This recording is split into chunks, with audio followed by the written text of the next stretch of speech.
Hey, what's going on, everyone? It's Bucks on the channel, hosted forever here. Welcome to the bi-weekly Wrecking Crew podcast.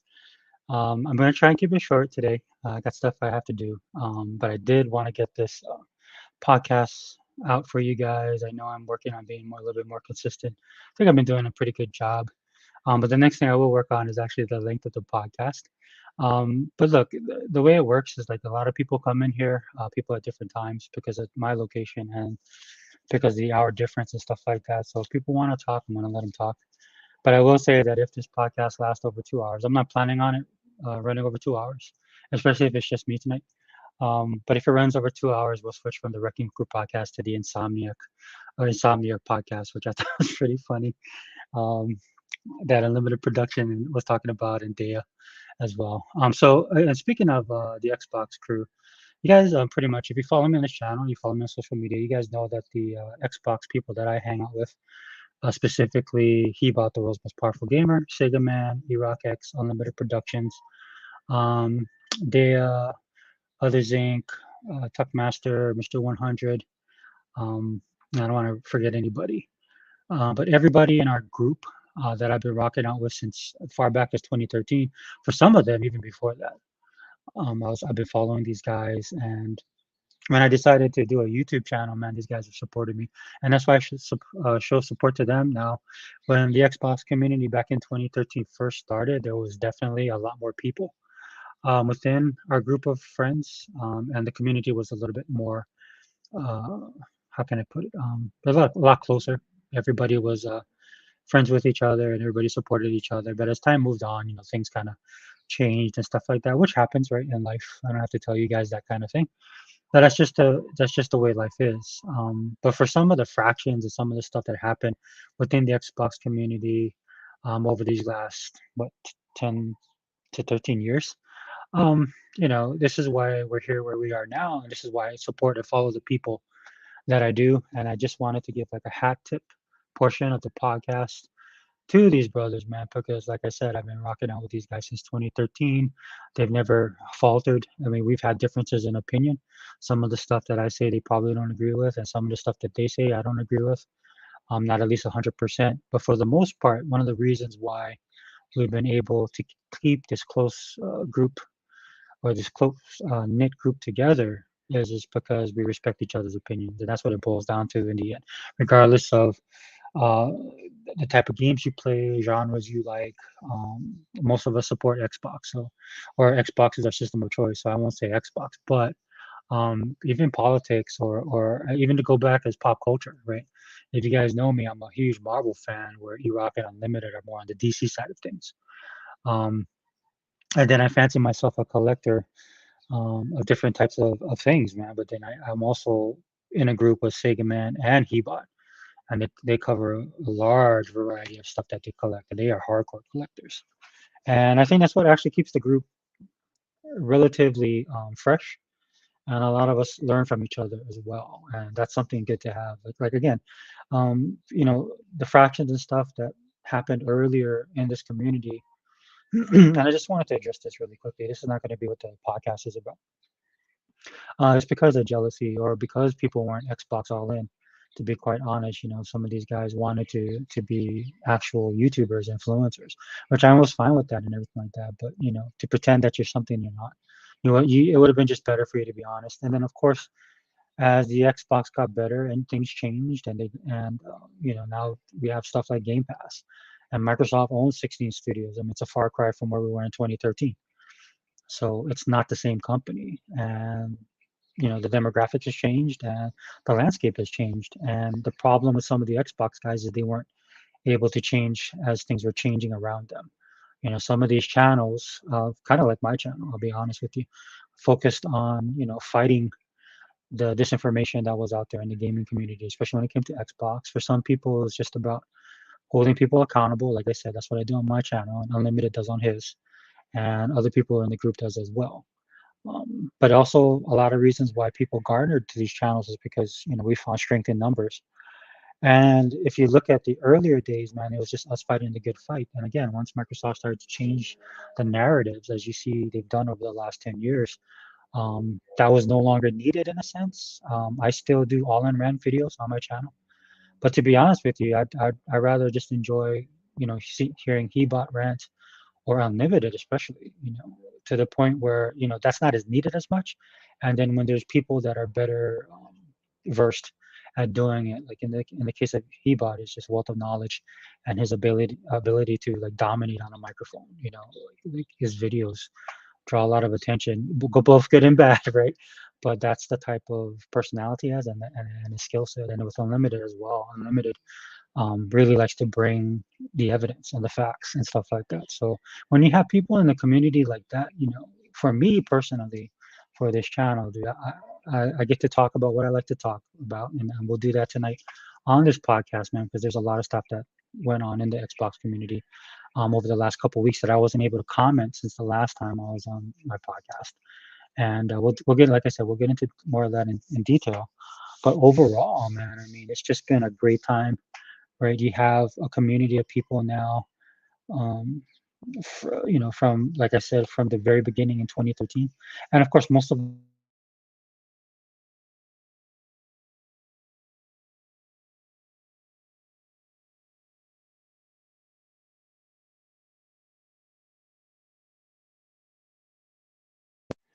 testing. All right, guys, sorry. I'm going to have problems with my mic. I might have to switch. I'm actually using a headset because it's really noisy in my area. So I'm doing this earlier than usual. So there's a lot of traffic going by. If you guys heard my other videos, man, it basically sounds like a jungle around here, right? So hold on, let me turn this off. Technical difficulties, guys. Sorry about that. But yeah, a lot of us were Xbox even before that.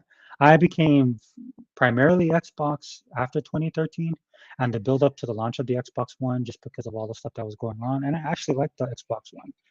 The plans that they had for the Xbox One, I was all on board with it. I don't say that I'm Xbox all in just to be, hey, what's up, 100? Hey, do you want to jump in? Did I send you a link, dude? Did I send you a link? I hate when I do that, dude. I might have hold on, dude. 100, I think I sent you something on Twitter. Can you check?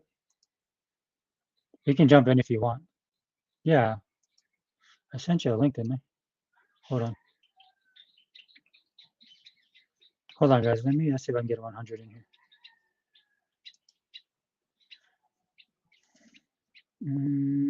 1 second. Just bear with me, guys.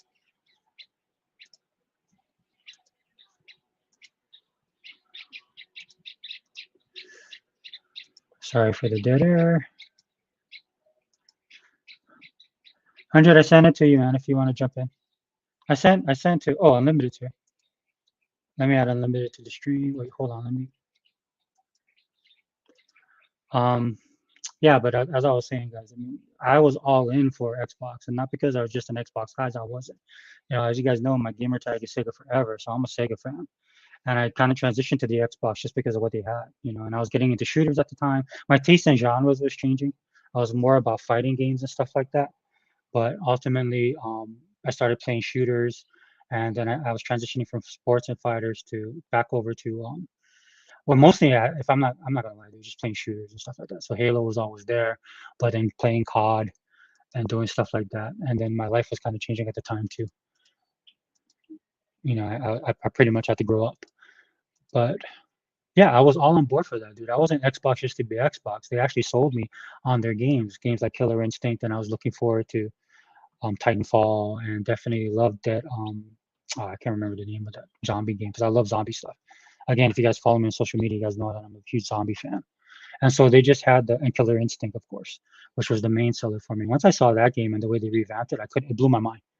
And then to be so excited about all this kind of stuff and what Microsoft was doing with the Xbox, right? And then seeing all the hate that they got unnecessarily really just irritated me.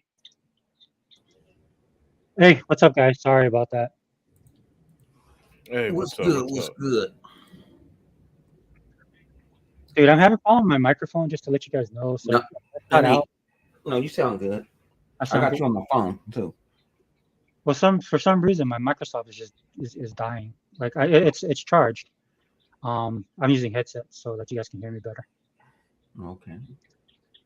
Yeah, 100. That was not bad, dude. I didn't. I thought I sent the link, but I didn't.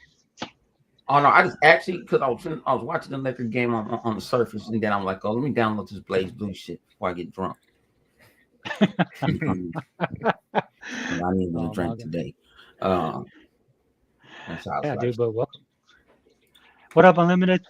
Hey, what's up? 100. What's up with you, Unlimited, man? Oh man, I'm good, man. Just Trying to chilling. stay out the way. You know me. Be over there. I'm over here. I'll be over there. What I'll say. I'll be looking for a farm. Like I'm a demigod or some shit. I be wanting to see who gonna say what. I'm like, yeah, okay, stupid.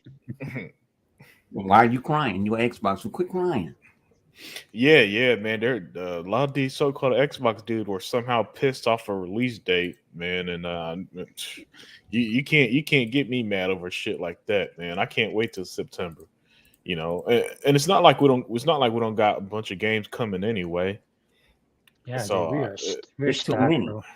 There's too many. Way too many. Unlimited. That's what I want to ask you.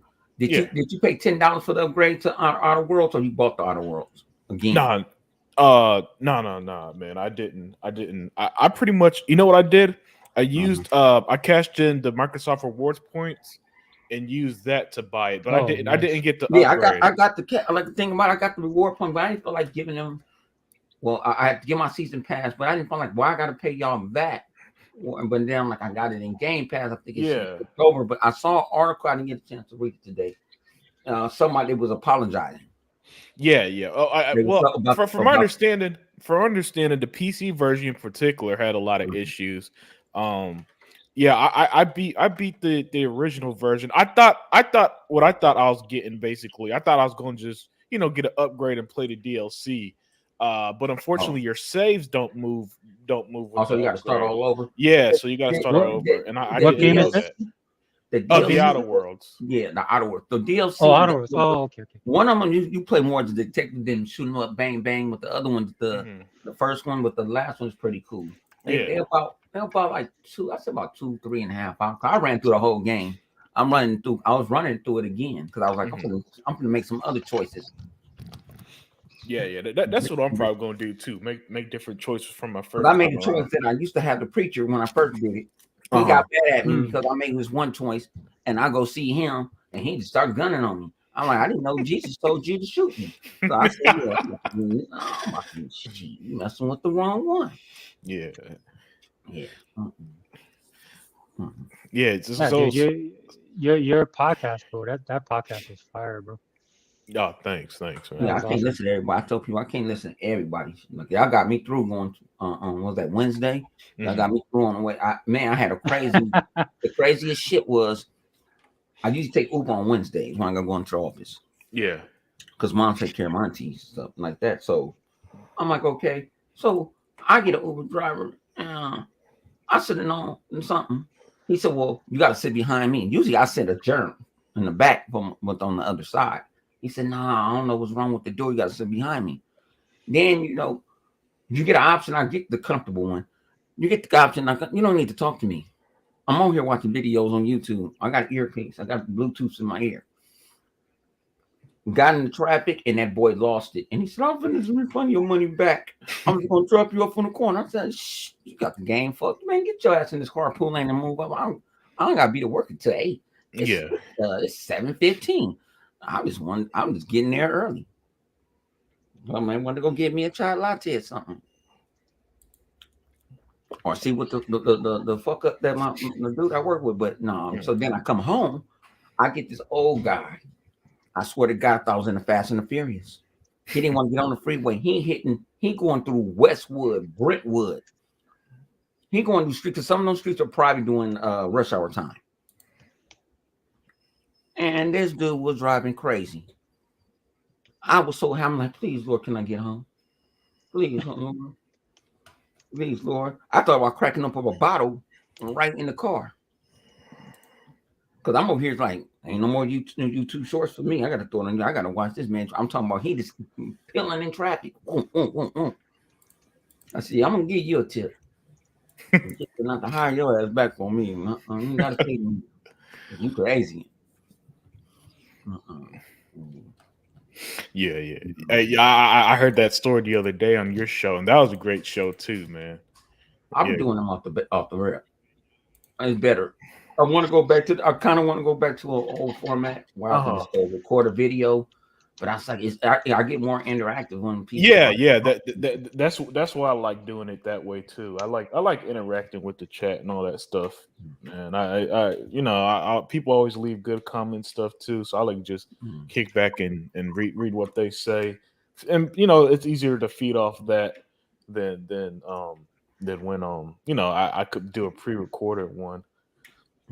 But yeah, man, your show was great the other day too, man. I was really enjoying that one. I just go off the rip like I'm gonna go do this video because I wanted to do it. I wanted to do it Wednesday when I got home. And then I was like, nah, I'm gonna go because finally I'm put 125% into it. I'm not gonna do it. So I took it. I got up early, thought I had to go to work, and didn't have to. And then I stayed up and I took a nap. And now I said, fuck, I'm finna rip it because I don't usually tell nobody when I'm finna do it. The only person probably would know is like Flips, like you gotta be in a party with me or something. I'll tell you I'm finna rip. If you want to come on, I'm finna go on. I said I don't have no set schedule, so that surprised people. Like, man, we get back on schedule. I say, well, you tell them that an attorney that I work for and give me a regular schedule because I ain't got no regular schedule. All right. Yeah, sorry guys, bear with me, man. I'm just trying to send all this stuff out. I think I got you. Yeah, you good. You good. Safe forever. No, I just try to get a new flow because I don't want to hear the same thing all the time. Yeah. From everybody, especially if I know that we on the same. We on the same, like I said, like the same wavelength, like we won't talk. I'm like, okay. I don't want to hear. I go in and see. I tell people I go in everybody videos. If I don't even listen to it all the way, I go thumbs it up. If you share it on Twitter, I'll share it on Twitter. Yeah. Same here, man. Same here. I catch it, or I'll catch it the next day or something. Yeah, if that's what I do. Them live, yeah. Yeah, I still gotta listen to yours, 100. I didn't get a chance to listen to it. I don't be with myself. I don't be trying to get to them. Some people say, "How you can do it by yourself?" I said, "Should I be doing the video by myself?" I said, "It's easier." It's crazy because they was talking about Chris Rock stand up and how it's harder for him to do it live. It's easier for me to do live, even though if I mess up.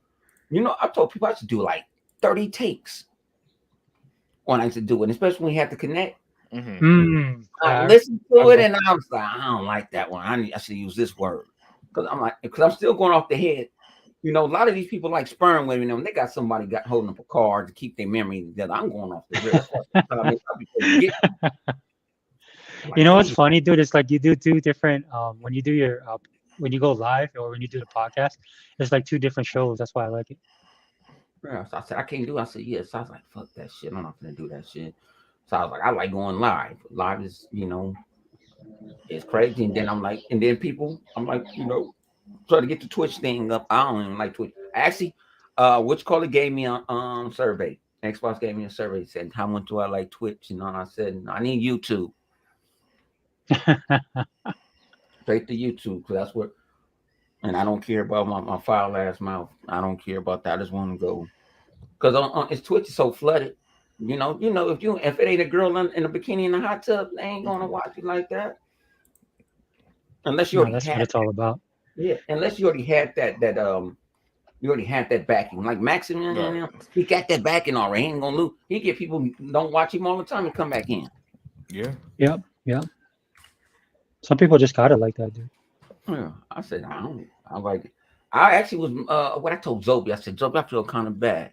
I be seeing people because I actually support people that I have never even talked to. I'm like Zobi got excommunicated though. That's why I feel bad for him. He got excommunicated by his own Zobi. They did. Zobi excommunicated himself. Zobi, my dude. Zobi keep it a buck with himself. No, yeah, that's what he's honest, and that's what he'll get on Twitter and talk shit. But I remember he was like, man, you ain't like everybody. Which called it hurted him when he kind of got done like I got done with the little broadband bitches. I still call I still ain't over that shit. Yeah, that was wrong. He got did too. He got did first. Yeah. And he's like, I told you. And then I started getting people. People thought. Matter of fact, shout out to my man, Fat Gamer 76. Me and Fat Gamer used to go at each other too. One day, Fat Gamer was talking about me so bad. One night, it was him and Drone, and I had to do. I can't let this shit go. It's 2 a.m. I mean, no video talking about me. And I went in on both of them. So y'all over there trying to get cookers and just came to KFC and hit me up like, man, I was just playing. That ain't serious. I said, oh shit, I'm serious now. He said, I told you couldn't mess with people. What's up with the fireballs? What up, Fireballs? Hey, what's up, Fireballs? What do you know good delinquents up to at this hour? Oh, it's early. It's real early. The sun is still up where second forever is at. Yeah. And I get dumped on all the time. Like, you too early. I'm like, yeah. If you guys didn't catch the beginning of the podcast, dude.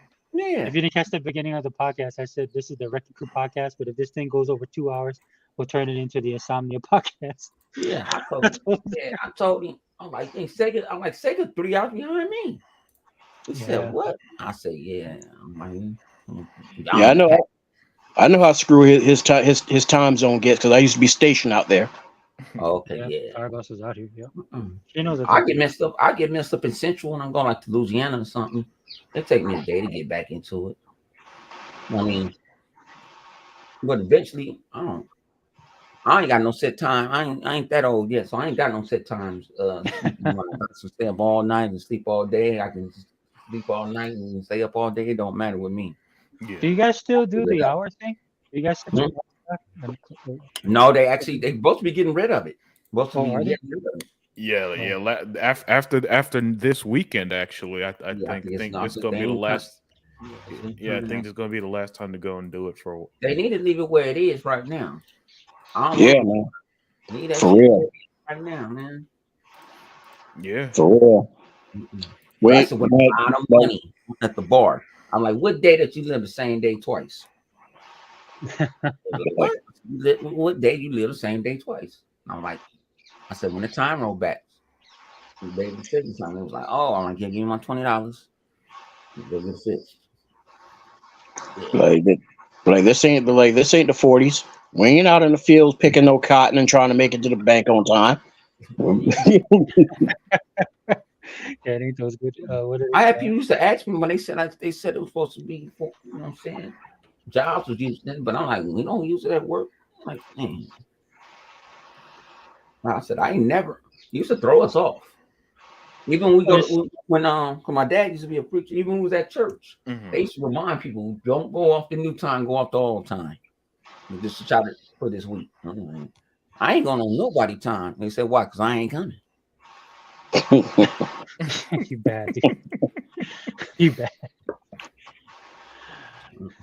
100, like I'm gonna do what the hell I want to do. What you got to say about that? Hey, that's what. Hey, you know what? That's why I got more respect because at least they didn't. If I came, because I just try to prove a point to my pops, I could run the streets and go to church, be at church on Sunday morning, and I did it for a while. And then the deacons would come in, like, what's wrong with you, man? You look tired. I am. I'm hungover. They say, in the Lord. I'm like, yeah, Lord, I know. When I go home, I'll talk to this, and I got to go to work the next day. I'm like, oh, that's when we was drinking the Mad Dog 2020s, and they didn't have that money like that. We used to pitch in on the Mad Dogs, and my boys would be like, you can just go sleep on the couch and just go home on the bus. I'm like, I'm gonna go try to be. I said, if I give my dad an ammunition, it's over. He gonna clown. My boy be in the pulpit with the daylight sway going on. Man, they was on, you gonna sing in the choir? No. I can't. If I swing one way, I'm gonna fall. Right. Ain't no night service for me and nothing. I'm waiting. Come on, moms, let's go. I'm gonna sleep early tonight. I gotta go deal with these kids. I was like, no, I ain't doing that. No, that was the old days. Man, shoot. What I come in on that? We're just talking about everything. Yeah. I was shouting out everybody in the group, man. This has been a pretty good week, and like Unlimited's podcast was awesome. 100 did the podcast on the weekend. Dude, everybody was killing it. And then Sega Man did that one-on-one with Dale, which was awesome. Yeah. Dude, I tell you what, yeah, she got cred, man. I was listening to all the stuff she was saying. I was like, dude, she old school. Yeah. Like I say, I treat a girl gamer just like a guy gamer. Mm-hmm. Yeah. Like what? I said they got skills. And like, why you say that? I said I got my ass whooped on national TV. Mortal Kombat, I can't say shit. Like, Bone, what happened? What happened? What the fuck you think happened? Man, yeah, she kicked my ass. No, my cousin, she was a gamer. She caught me. I mean, my first console was a 2600. When I got that, Pop thought that was gonna keep me in the house. Like shit, the streets is calling. And be in the house when the street lights come on, and then when they go to bed, say I go to work. My cousin was older, and we'll sit there and I played that rip. Man, that's what I want back. I don't know who own it. I don't know if Activision still own it. I need Pitfall Harry back, man. Oh, that's Activision. Matter of fact, if this deal goes through, don't be surprised. I'm like, man, I need some give me Pitfall Harry. That's a character that man. Pitfall. He was the original Lara Croft to the what you call it, the PlayStation dude, and all that. That man was, especially part 2 was the shit. No, that was to me. It was the first time that that was like the open world. You had multiple ways to go in and out. Right. Who's doing the Indiana Jones game? I don't know. Oh, the Indiana Jones. That's being done by Machine Games. Oh, Machine Games. Okay. Yeah, that's But ain't who producing it though? Yeah. Xbox producing it? Yeah. Okay. Yep. Yeah. Todd Howard's directing it. Is being developed by Machine Games. Published by Bethesda. Oh, yeah. Owned by Microsoft. But don't Microsoft own Machine Games? Oh, no, that's right. That's right. That's why I said owned by Microsoft. Okay, they do what you call it. They do them. I saw Machine Game. They do the crazy game. Yeah, Gamepass day one. Oh, they hate that. Right. They hate that. Yeah, they hate it. That's why I post shit on purpose on Twitter. I'm like, yeah, I know. I see. Gamepass. You a fraud. You don't support the developer. That's right. Tell me when Microsoft paid my light bill, when they paid my phone bill. Microsoft put the full hand grip on it. Mine. Did you guys see all the showcases? Oh, like the Capcom one? Yeah, I missed those. I didn't know Capcom was. I was asleep when it was on, and then Max had made a short video and showed it. The only thing that was cool was like Street Fighter, and what's that? XO Resident Evil. Yeah. Prime was gonna be a me and Capcom ain't fuck. No, I ain't excusing my motherfucking friends. Fuck that. Fuck Capcom. I need Resident Evil redone Code Veronica. I don't want about no 3, no 4, 5, 6. We already know. You ain't alone. In the world ain't never played Code Veronica. You ain't alone. There's a lot of folks that been going on and on about hey Capcom, you're doing all these remakes. Where's Codename Veronica at? And they said we ain't thought about making that. Yeah, they own. That's them. No, but it came out on. I think it came out on GameCube. Oh, that's right. It originally came out on the Dreamcast. It was exclusive on the Dreamcast.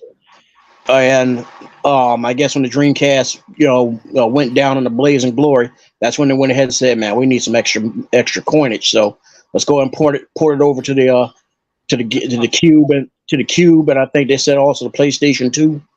Oh, I think PlayStation got it in a bundle. Yeah, so I think they got it in a bundle, but no, yeah, I forgot. No, man, Code Veronica, man, that's a story. I said that's the world. That should be 3. Mm-hmm. Not what you call it, Nemesis. This happened way after the fact, and you had different characters, and you found out who owned an umbrella and all that stuff. That was a good story. Like I even like Revelations because it's good gameplay and they telling a story that's interesting. We already know what happened in part 4. I remember when Veronica hit, dude. That was such a big deal, dude. Everybody was the graphics at that time, especially coming off of Soul Calibur. Yeah, Dreamcast, dude. Dreamcast was amazing. And that was jump scare like a mug. That was jump scare alley right there. If you still had them old controls and them zombies and them dogs bust through the hallway on you. I could never get into those Resident Evil controls, man. That damn, press up and run forward. here I am in the corner getting fucked up. I'm like, man, come on, man, run. I think when the series first kicked off, I think the controls kind of matched the game, right?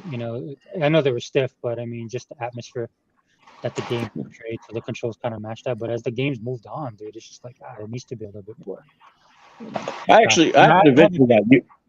eventually got used to it because I also at the time also had the game. Y'all remember this one on Dreamcast? Another horror game, Blue Stinger. Mm-hmm. Yeah. When you trapped on that cruise ship. Yeah, I remember that. Yeah. Yeah. So I played that more, and that actually got me more used to it. So when I went back in the code name, I was like, oh, okay, all right, I got this. I saw that Street Fighter 6 is going to be multi-platform, right? Yep. It's multi-platform. Oh yeah, Capcom made that clear. Capcom not finna lose that money. They saw it. Them parties ain't buy that shit. No. Matter of fact, the dude who orchestrated that mess with 5, he wasn't it Ono? Ono got no job now. Oh, they let him go? Yeah. He was like, man, why you signed that deal? like you told me like man, you pimp walked us, man. You made us sound like you promised us the world and the moon, and all you gave us was a rock off the beach. Man, get out of here. But this is why I don't really sweat the Japanese games and the developers and stuff. Yeah, they make their choice. They're gonna do what they want to do with putting the games wherever. But at least for me, man, I don't care, dude. This ain't the 80s anymore or the 90s. These guys don't dominate like they used to. They don't push the industry like they used to. And I can say that, man, because I'm a huge, back in the day, dude, huge. And look, I don't have anything against Japanese games, dude. Like, if it's a good game, I'll play it. But if you ain't gonna bring it to my system, man, I'm not gonna buy another console to play your game. But see, the thing is, finding out the hard way. See, the thing is, though, where you live, your ground floor, as to everything that I've been saying on Legal Show and everything like that, where I said that the way the Japanese are is they put too much honor on their elderly. So you got like jokers who are like literally on respirators, still trying to run a company, as if they're still in the, it's still the 70s or the 80s. And that's one of the reasons why these companies are like running themselves into the dirt like they are, like Square, because Square is so beholden to Sony for saving their asses and stuff when Spirits Within flopped.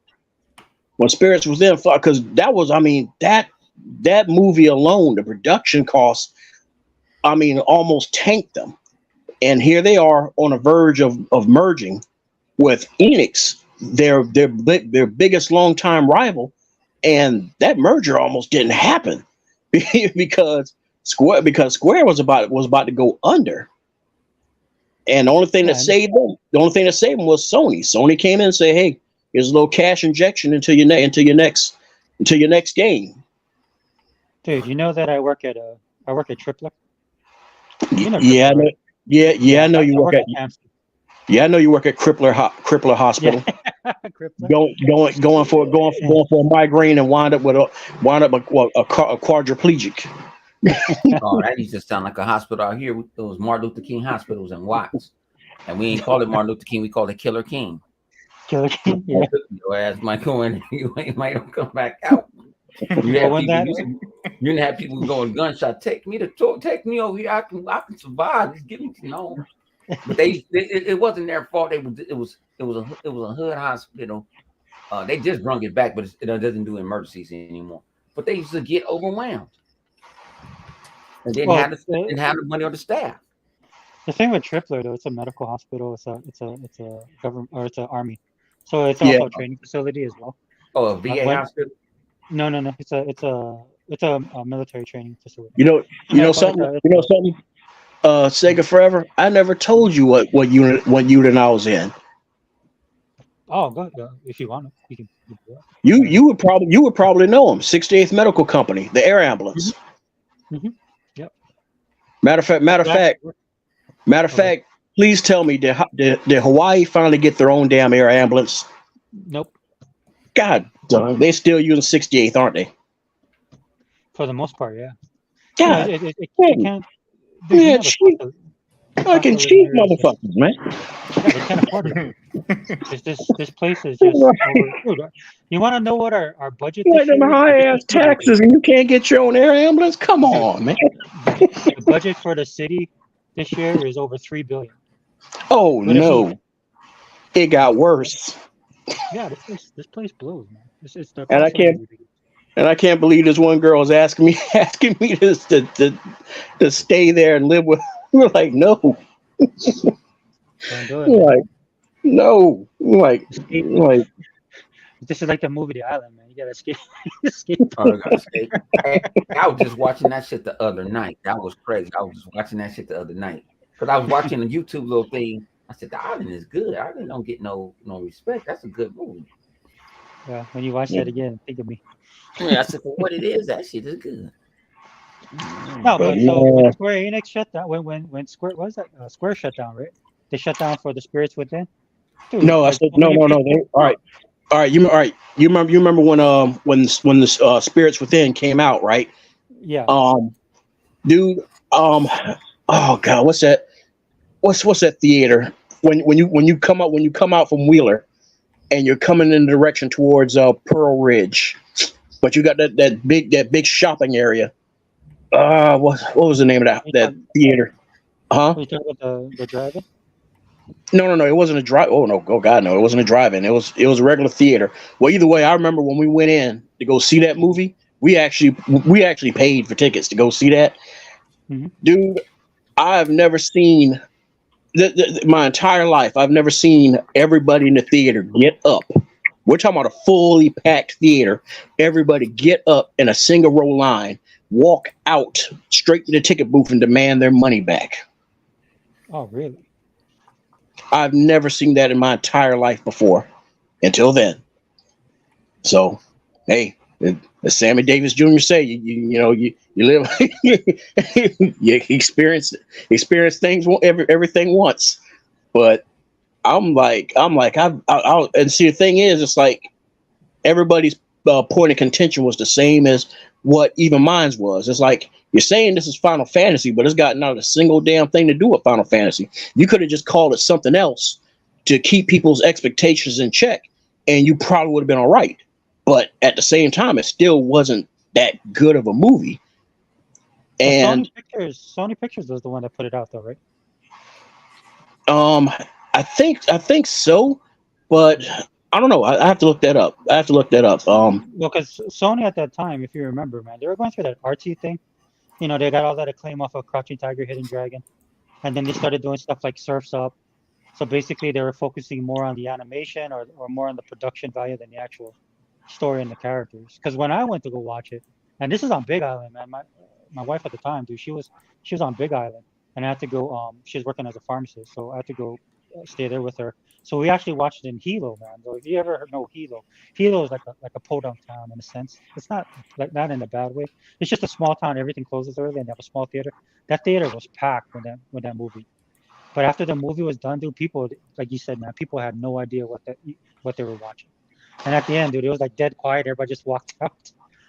Yep, and see, the thing is, a lot of people don't know is that's the movie that also tanked Sakaguchi's career with Square Enix because he signed himself on as executive producer and stuff, because this is at the time when Square as well as him were like flying high, and he shouldered the entire burden of that movie failing, and that wound up basically blackballing him in the entire game development industry over in Japan.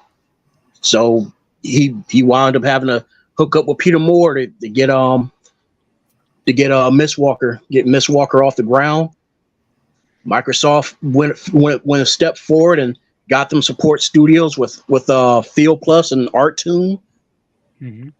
So We got Blue Dragon and Lost Odyssey, and that's why I always keep saying, well, it's like if they go for a Japanese acquisition, I always keep wanting them to go for Sega, but I don't know, man. More and more, I keep feeling like I don't think that's gonna happen because it's like, dude, they've been to the table 3 times with Sega, and they walk away with nothing. So I think. Did you guys? Did you happen to catch? Normally I don't watch Destin Legary, but he had Michael Pachter on. And, yeah, that was a really good interview. We'll talk about that at the end of the show, like later on the show. But hey, Sega Man, what's up, brother? What's up, man? What's going on? What's going on, Sega Man? Joining, bro. What's going on, family? What up? I know you're working and stuff, so appreciate you dropping in, man. No, I'm off work now, bro. Oh, okay, cool. What's going on, man? Well, so since we're all here, man, the only thing I wanted to do tonight, man, I want to acknowledge you guys. Sega Man, dude, that was an awesome interview. That one-on-one you did with Dale was amazing. Bro. Thanks. Yeah. I really love that, dude. First lady of chat, man. Dia? Yeah. Oh, he's a Dia, right? Dia? Yeah, dude, absolutely love that podcast. And then I was telling Unlimited, man, his podcast was absolutely fire.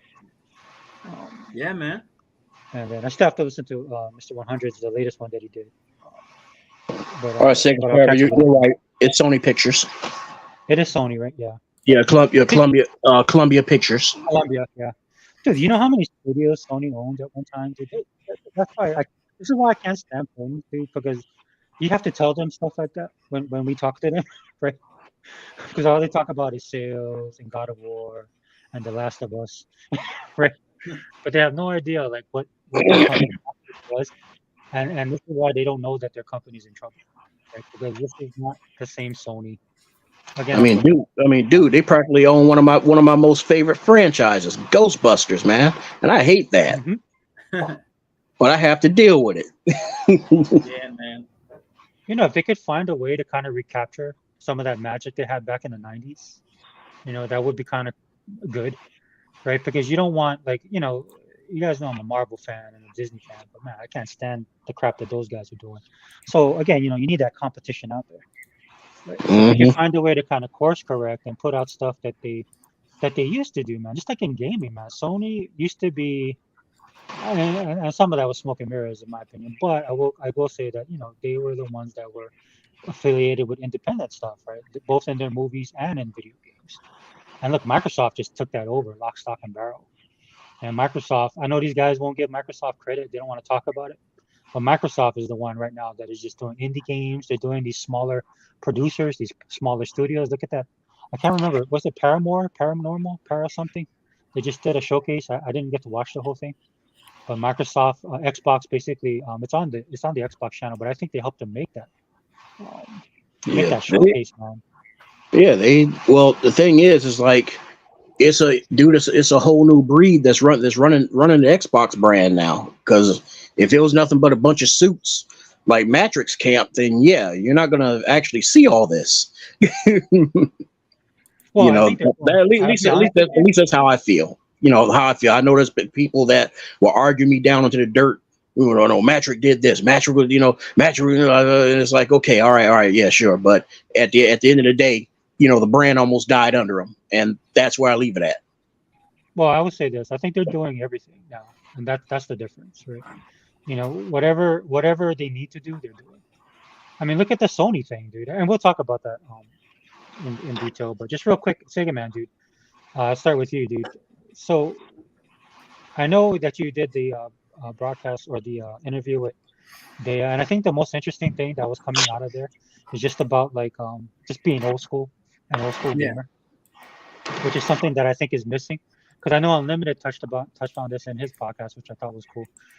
When he talked about you know, just you have a lot of these people nowadays that like how people get upset just really quickly, man. Like really, they want to be gratified right away. Where guys like us, we kind of come from that background where, you know, we didn't have titles all the time. You know, we waited for a long time for stuff, right? And then while we were waiting, and because we love gaming so much and just the culture of gaming and everything like that, like Hip-Hop talks about all the time, you know, when I see some of these newer gamers, man, it makes me worried, dude, as far as the industry and moving forward.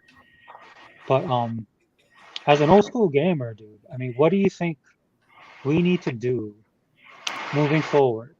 And like I said, we'll talk about the Pachter thing in a second because that kind of pulls into that. But what do you think we need to do forward, at least on the Xbox side, to kind of ensure that gaming keeps on moving forward? Man, I think we should, you got these new guys out here, they just come in and they automatically think that Sony's the end all be all, brother. You know what I mean? I think we do our podcasts or even when we do videos, you know what I mean? We just gotta let the truth be known about all the all the antics and smoke and mirrors that company does. You know what I mean? Because a lot of the casuals, they really don't know.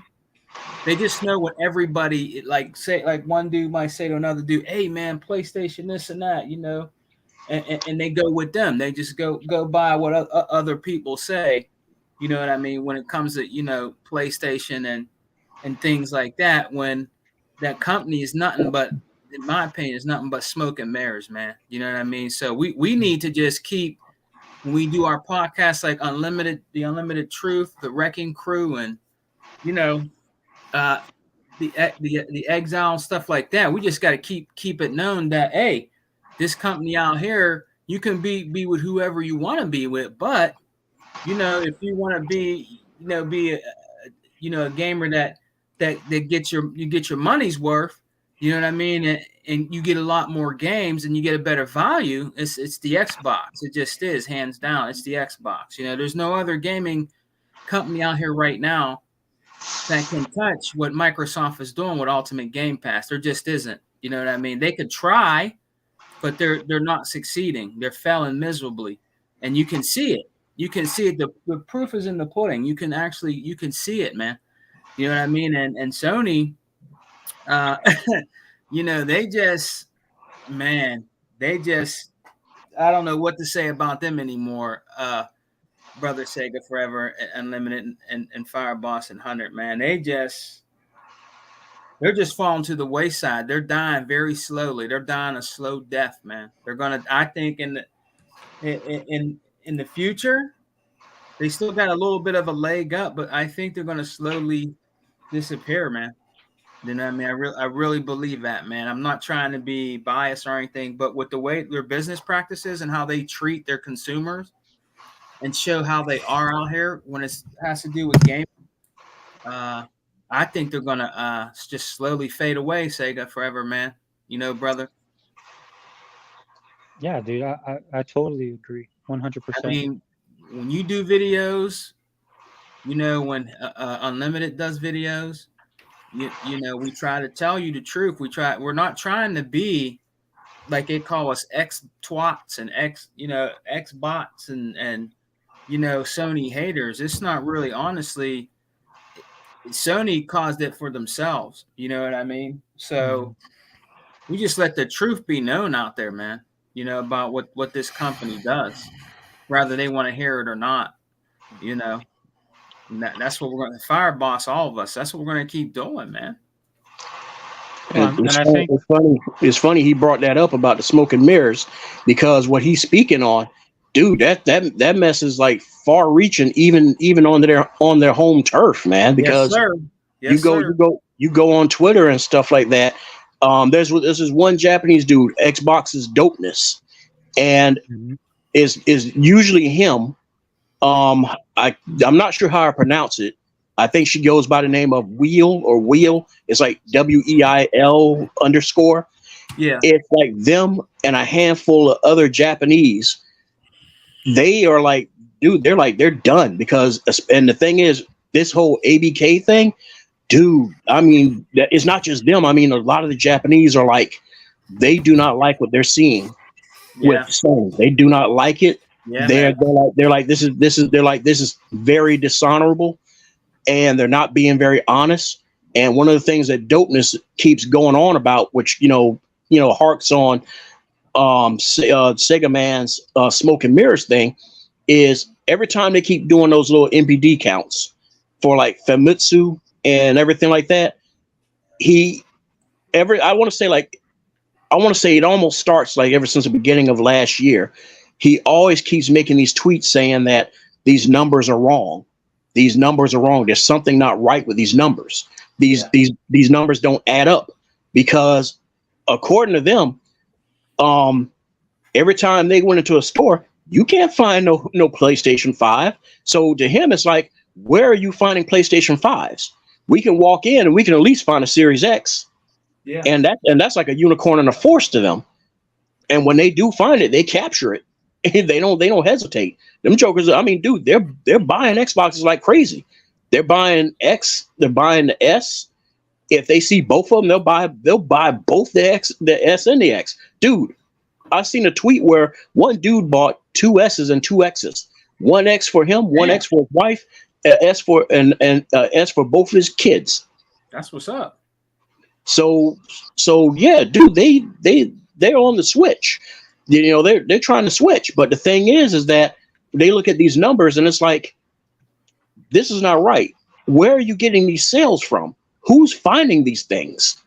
You know, yeah. It's like who's finding these? So I don't know. Like I said, because me and Dalton is like joked around back and forth, you know, of course using translator, and he's like, and to him it's like, yeah, the only way they're selling like that is from the other resellers. In other words, the scalpers, because their scalping situation is way worse than ours over here stateside, because you got to remember they're isolated on that chain of islands. Whereas like we have states. Well, except for in the case of Sega Forever, you know, you can go from state to state, and you can ship from state to state, you know, to get your to like get what you want. Yeah. But for them, it's like, that's it. You're there. You know, you're there. And so they got to a point where they were like, man, we're not buying this stuff from these scalpers no more. So that's where he's like, where are these numbers coming from? And you also look it up and find out that, okay, for all these units that are out there, why is there such a high percentile of them that hasn't even been turned on? Yeah. So yeah, man. I just said on Twitter, man, so many people on Twitter are posting, like, I guess their Sony sales magically are up. I don't know. First it was 100, then 250. Now it's like 419%. And then I just wrote back, like Red Dragon. I wrote back on his Twitter. Yeah, and I wrote back, yeah, but then Sony lies. Just FYI. Yeah, it's strange because see, Xbox was closing the gap, and all of a sudden, out of nowhere, it blew out. It just blew out to back to how it was with the Xbox One, 2-1. And I'm like, hold on a second. How the hell did that magically just happen? Because they don't have anything on the roadmap. And I don't, and see, the thing is, I don't, and see, here's the thing. Their numbers only came to what they are because of the casuals, because they grabbed the Call of Duty marketing rights. If it wasn't for that, then no, it would not be like this. So to me, it's like, okay, that's weird. So why in the world would the casuals? I'm sure they know about this APK thing because it's all over the news. It's everywhere. You can't go nowhere and not know about Microsoft buying, you know, your favorite pastime. So I think it was Unlimited said that. Unlimited, was it you or other Zinc said that? You guys were talking about it and how Xbox, or you guys quoted somebody like if there was no Xbox news, there would be no news or something like that. Oh yeah, no, yeah, that's what we said independently, yeah. Basically, and it's true because look, man, they're the ones who bought Activision, they're the ones who bought Bethesda, they're the ones who gave us the showcase in January. They shadow dropped the excellent game in January. We know they're going to be at E3 in June on June 11th. We know Starfield has release date. We know Redfall has release date. I couldn't tell you what any other the gaming companies are doing other than Xbox. So yeah, of course they dominate the news. Yep. And see, the thing is with everything they've been doing, as much as everybody might not agree with me, for everything that they're doing, Unlimited, I have a feeling that Microsoft is on the verge of shaking a lot of these news outlets loose, including Keighley. Just like, oh, they can't do that. Keighley shows the biggest show every year. You can't do that. Be like, I don't know. I don't know. I mean, if that was the case, then they could have just put Hi-Fi Rush on the stage, but they didn't, and they didn't need to.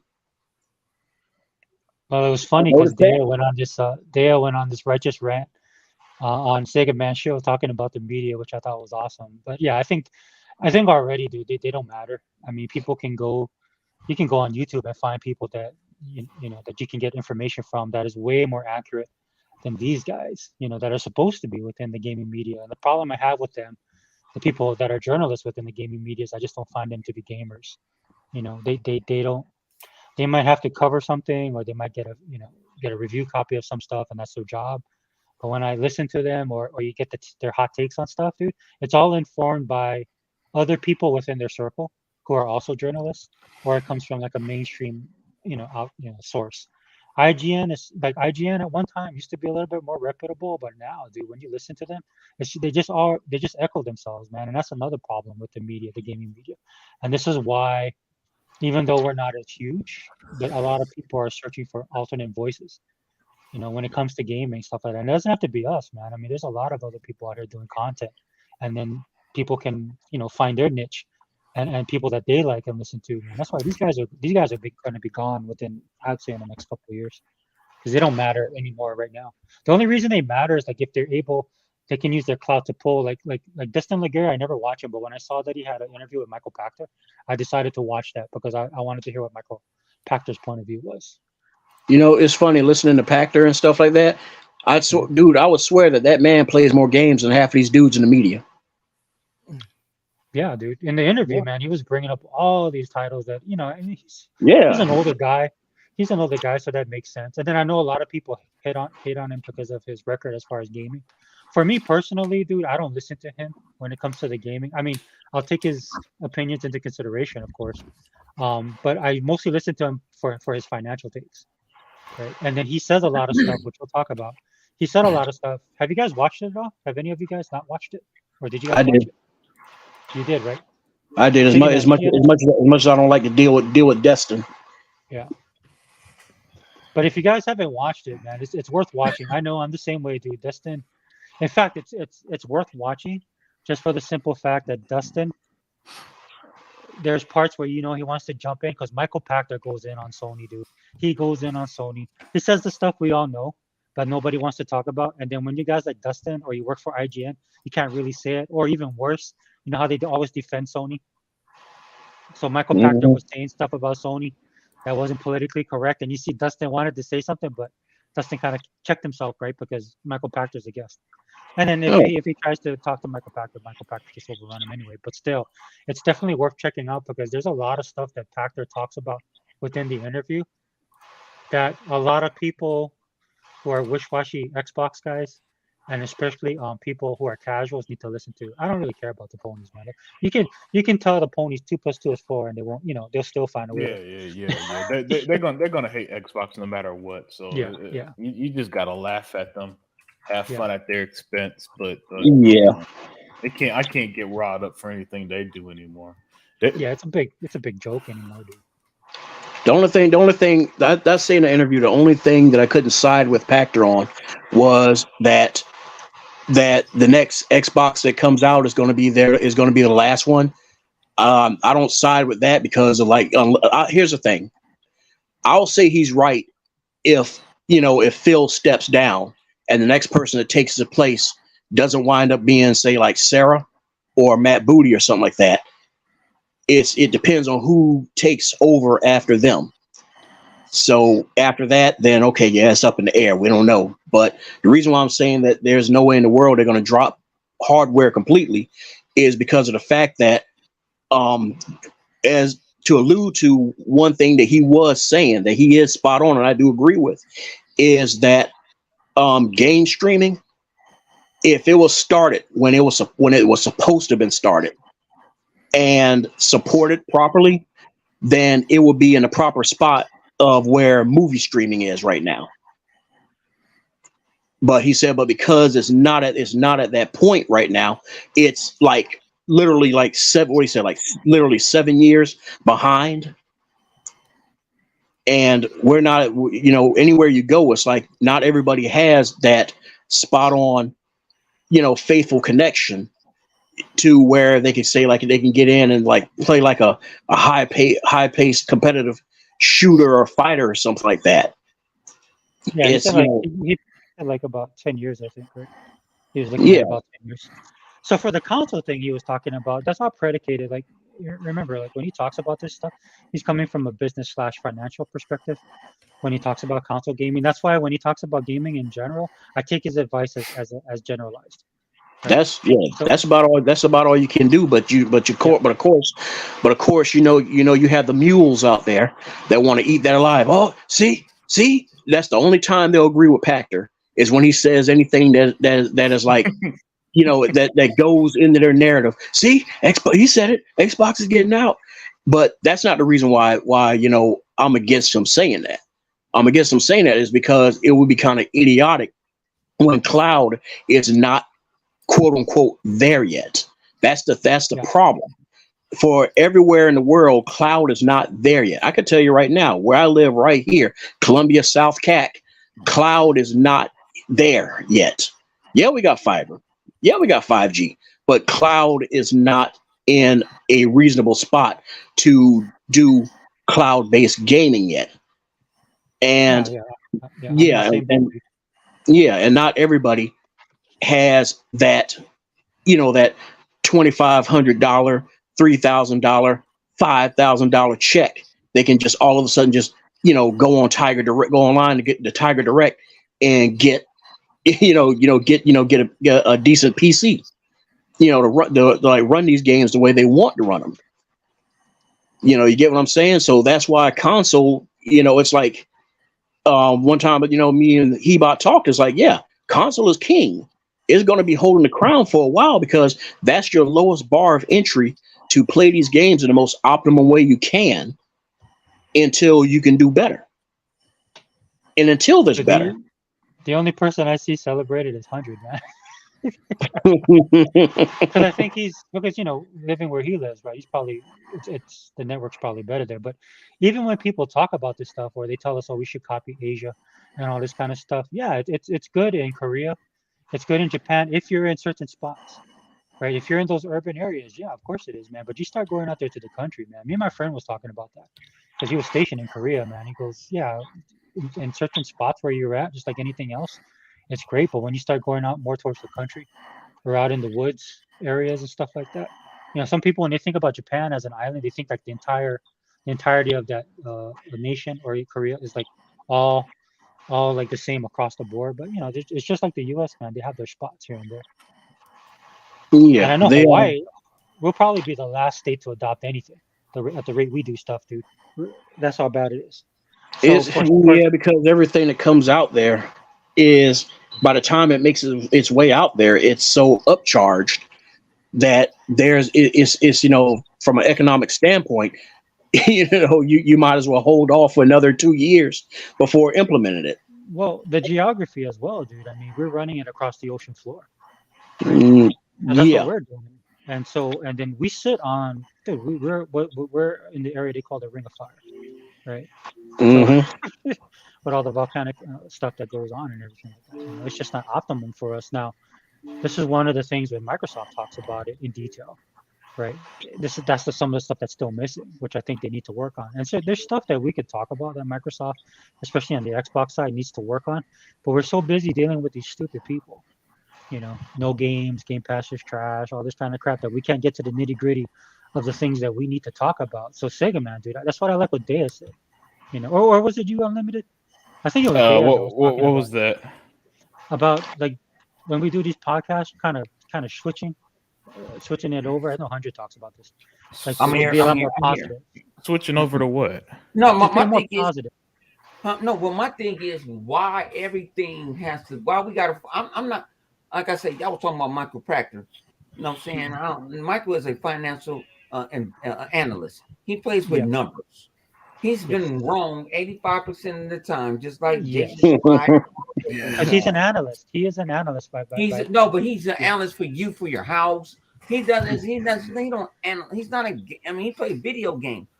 Jeff Keighley got him into the game, into the mix. Remember back in the day? Yeah. That's why he even got a voice in gaming. He used to have that Pachter hour bullshit. Mm-hmm. Yeah, I remember. But just because he got a degree don't mean that he's right. Yeah. 100%. Yeah, because that's why I say when he talks to me, like when he gives me gaming, when he talks about gaming, I kind of just tune him out because I'm like, dude, most of us in this group, I said, well, I'll say this, all of us right now sitting on this podcast, the number of years of experience we've had just gaming in general, I would put above anybody that has a degree in anything when it supposedly Michael comes Pachter, to gaming. My thinking about it, what Pachter is people, oh, he got that name, and I'm like, no, because somebody sent me like a little, I saw somebody send me what you call it. I guess he was talking about when he was talking about, he was like, Sony gonna go down, this deal is done, and all this other stuff. You don't know nothing. I can't go off of what you're saying because your track record it's nothing. What I don't know if all of us finished school. I don't know all we had that. Remember, the word is called estimation. He's using a guesstimate. A guesstimation is what you mean. Yeah, I didn't guesstimate on a whole lot of things for Microsoft. Because why? Because I follow them. I know the trend. This and that. Well, Microsoft ain't gonna be at E3. Who told you that? They always be at E3. Who told you that? You can actually look at you can look. You gotta follow. When you talking about you an analyst, you gotta follow styles. You don't have to follow how they move when they do this. Yeah, Microsoft did something different out of the ordinary when they shadow dropped. Now everybody wants them to shadow drop everything. It ain't happening, Captain. Sit your punky ass down and play the game. You probably even beat the game. They need to shadow drop some more. No, you want some shit to go so you can fight in your console war. Yes, 100%, dude. Now I am the console nigga. I've been in the war forever and ever. I jump in from time to time to say something, but at the end of the day, I go to sleep. I don't even sit here worrying about how you feel about my opinion about gaming. That's what all of them are. Even we were just talking about Dustin. I call him Dustin. What Philip call him? Dizzy, Dusty, Dirty to the Garen. I don't listen. Like I said, I don't listen to them guys. No, they always sway towards where the clicks are. Yeah, and the only reason I listen to Witch because he punched me up. He kind of give me that kick to something. I listen to Sperm Wave. Y'all call him Spine Wave. I call him Sperm Wave. And I told him that. I told him, he's like, why you call me Sperm Wave? Because I can. You wanna hear something funny? Like, so when Unlimited did his podcast, and Unlimited, I forgot what was the title of your podcast that you did on Wednesday? I can't remember off the top of my head. But I know that it had to do with. I think Limited out cold. Yeah. Oh, is he? The Z man done put the clutch on him. He didn't get the live wire. Yeah, I got a guy in live wire will go to sleep on him. But that he put that sleeper clutch on him. Well, it's all good. It's all good. But I know Unlimited did his podcast, man, and it basically he was saying about how the Bethesda deal and stuff like that, like people were complaining about it when it kind of should be celebrated. And so he was like on my list because I always watch his stuff. And then all the videos that came after it was from like Spawn Wave and Dreamcast guy. That's what I hate about YouTube, right? That algorithm kicks in. And that's why sometimes their videos play on my stuff because I'm driving. I can't change the channel. I'm just listening to something and then it switches over, and it's usually one of those guys because they get a lot of views. But just the dichotomy of like the difference between what we celebrate as Xbox guys. When I heard about it, I thought the same thing. I was like, oh, okay, we got a date. Oh, and they showed a video and Todd Howard speaking. And I was like, okay, that's cool. But then everybody else on there, it was like, I didn't even think about it being delayed. Like I saw people's title that was saying, what is it? I can't think of the name of the game right now, dude. I need to think. Oh, wait a minute. Oh, you talking about that mess with Dreamcast guy and RGT? Yeah. And RGT ain't not a bad guy. But man, I actually tell you, I'm gonna play. Yeah, but he needs to stay in his lane, dude. I watch him sometimes, but then something like this happens, and then he does. He got mad at me the other day. I usually don't go in people's comment sections like that. So I go in there and I was like, okay, I'm like number 7. I said, RG, you already know you're a Nintendo dude. Take it. It's all right. Dude, he probably already unblocked me because I told him straight out. I said, all right, first off, you're a Nintendo dude. What ground do you have to talk about it, to speak on anything about Xbox? Go sit your ass down quietly in the corner and wait for your Call of Duty port for your Switch. I said, yeah, but he's like, I'm not a Nintendo. Why you keep on calling me? I said, RG or Nintendo, you know me like I know you. Like Spine Wave know me. All them dudes that you on your little Spine Wave podcast I got on Saturdays, when I come in and I go right in after y'all motherfuckers, I know y'all. He's like, I didn't even think they already knew me. They're like, we know you. We was shocked you said something. Look, I'm like, that's your gimmick. That's your gimmick. My thing is this, man. You Nintendo. Stay in your lane.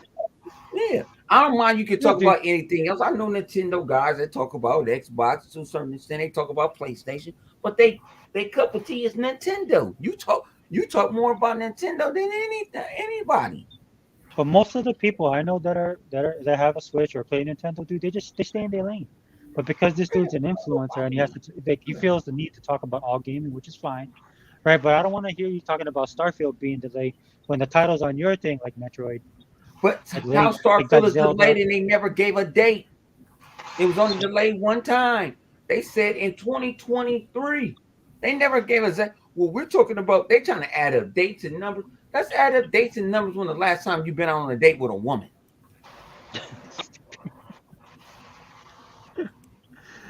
No, dude, it doesn't make sense to me, dude. It's just like, dude, if you look at your own console, just focus on your own console that you support, your console of choice.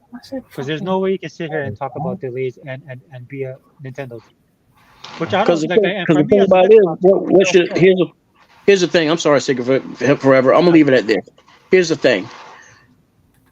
Why should it matter to them any damn way? Because Xbox is not their platform. Yep. So why should it matter? You're not getting the game. You're not playing it. So why does it matter? That's that. I mean, I'm trying not to sound, come off gatekeeping, but that's my stance. That's where I leave it at is, why should it matter to you? So to me, it sounds like, no, this is fake. This is you playing that game of fake concern. So you can get you some clicks. That's what they do. Yeah. I said they quit their job, and people got mad at me the other day. I said, you ain't making $6 figures on YouTube. You shouldn't quit your job. Well, I didn't know like Unlimited, like they said, Unlimited's podcast, dude. It's just if it isn't for Microsoft, man, that's what blows my mind. Well, thing about it is, if you say anything negative, if I tell the world today, I'm leaving Xbox, fuck Xbox, watch, my shit'll go crazy up, because that's the thing. I know guys that even do they do skits, you know what I'm saying, comedy skits on YouTube. And so I'm like, well, I always got to play PlayStation. He said that's the hardest thing. If we play with Xbox, we look at the clicks, we look at the analytics. Oh, you talking about like Keith? You talking about Mighty Keith and all them? Yeah, like my boy. Yeah, I got like my man Jai and them. They do real kit. They do skit. Now, what's called to stay true to the Xbox? I give what's called in the boards. They be doing like the LeBron skits and all that other stuff, basketball skits. They stay true to it. But a lot of them, they say, no, we got Xbox, but we don't rep it because it ain't the hottest thing right now. Mm-hmm. It's not the hottest thing. If anything hot, that's what they need to use to keep it. But see, they do it for it. They do that all day. That's all they do. I don't do that all day. I wish I could just sit on the interweb and talk all day. No, that's why I appreciate guys like Unlimited, and then when Hebot does his videos or you do your videos, man, because I don't got the time, honestly. Like I have to plan just to do this little podcast that we're doing now. Right? I have to plan some time and stuff like that, not just because of the hour difference, but just because, it's as the week goes on, man. If I'm busy, man, and I can't get into gaming and I want to get some gaming in, I have to do it like on a Friday night or on the weekends, man. And Gamepass has like so much games, dude. I downloaded what is it, Guilty Gear? I'm a fighting game fan. I only play Guilty Gear twice because I've been on Halo. Yeah, that's good. It's a good game, Sega Forever. That Guilty Gear is good, G. Well, what's it called? Sega, man, where you been at, G? Guilty Gear Strive. What's up, man? Where you been at, man? You been running from the homies and stuff. You don't want to come through no more. No, man. I know you got life. You got life. You ain't got to see. Y'all got to quit. When it comes to please don't. You ain't got this. Excuses. I know why. I got common sense. I ain't Tuck Master. My bad. Oh, I get on. yeah, we gotta get Tuck on here, dude, and other Zing too. He's at work right now. Yeah, Tuck at work. Tuck trying to get used right. to that schedule. He wanted that new job. He got that new job. They're gonna work his ass overnight. So welcome to the vampire. Whoa, what's his hours? What is he? What? He worked third shift, vampire hours overnight. Dang. What is he, a tech? Does he do computers? Hell no. No. He worked. I think he works for the VA. He worked for the VA. He helped nurses around the VA. Oh, okay. Yeah. Yeah, VA. He got out the kitchen. Home, man. Yeah, he got out the Navy kitchen. Hey, man. Hey, nothing wrong with that Navy food, man. I did 6 years. He wanted to get out that bad. I was like, yeah, it's different. Vampire house is different. Yeah, that's especially if you got. I'm like, I don't got to me. Everybody know at a certain time. Even my son and them know. And I don't know if my son. Hey, happy birthday! Your birthday isn't going to be in a minute. He went to went to New York for his birthday. Whose birthday is it? My son. Tell him happy birthday, man. Yeah, it's his son. It's his birthday tomorrow, but where he at now is about to be his birthday. That broke my pockets, but the older they get, the more that's how it is. Fall. Yeah, they get less, but they get more expensive. Thing costs more. That's how I'm finding out. But buy that dude a month of Game Pass and you're good to go. Man, what Game Pass? He'd have turned to a PC streaming on me. Yeah. They get Game Pass for PC. He got that too. He got everything. He got it good. I told him, because we talked the other night, or talked the other day, and I was like, you know what's good about you? You're the only child. I wasn't the only child. I got less of the less. Especially my sister came 2 years after me. Then my brother is I got 11 or 12 on him. I ain't getting nothing no more. I had to go hustle. I took my little $20 and go shoot dice. I was like, well, this ain't right. I need some money. I need the fresh Nautica, the Bo Jacksons. Hey, what's Sony saying now that when we get Call of Duty, we're gonna give them the buggy part of Call of Duty? Fuck them, man. Jim Ryan. You know what? A lot of people mad at Jim Ryan, but I ain't mad at Jim Ryan. You know why? That's his fucking job to do that. Dude, that's them higher ups making him do that. Yeah. That's his job. That's why Sean Layton ain't there no more. I told people that was a coup.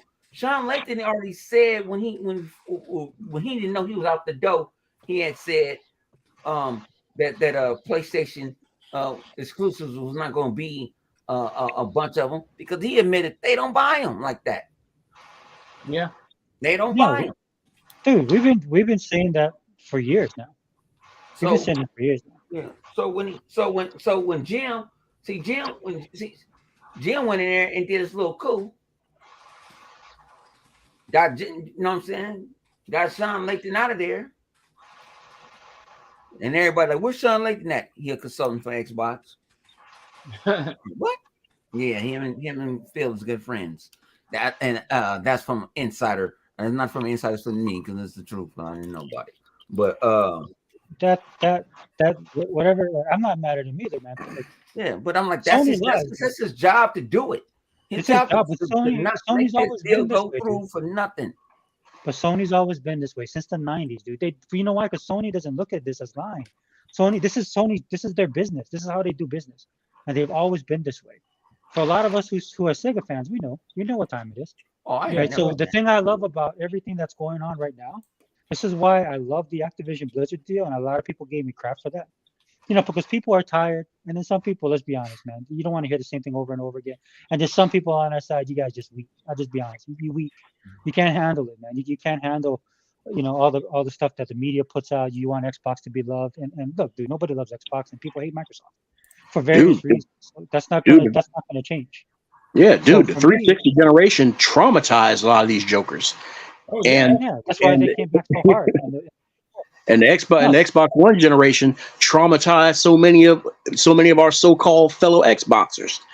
They don't know how to feel. They don't know what to think. They can't even for once celebrate saying that, oh man, I think we might have already won, guys. Nope. Instead, in their little podcasts and their shows, we keep getting this, well, they're doing good now, but I think they better do this.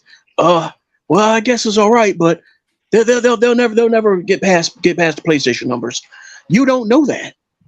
For one, you don't know the beginning of this gen showed that PlayStation could be touched. Yeah.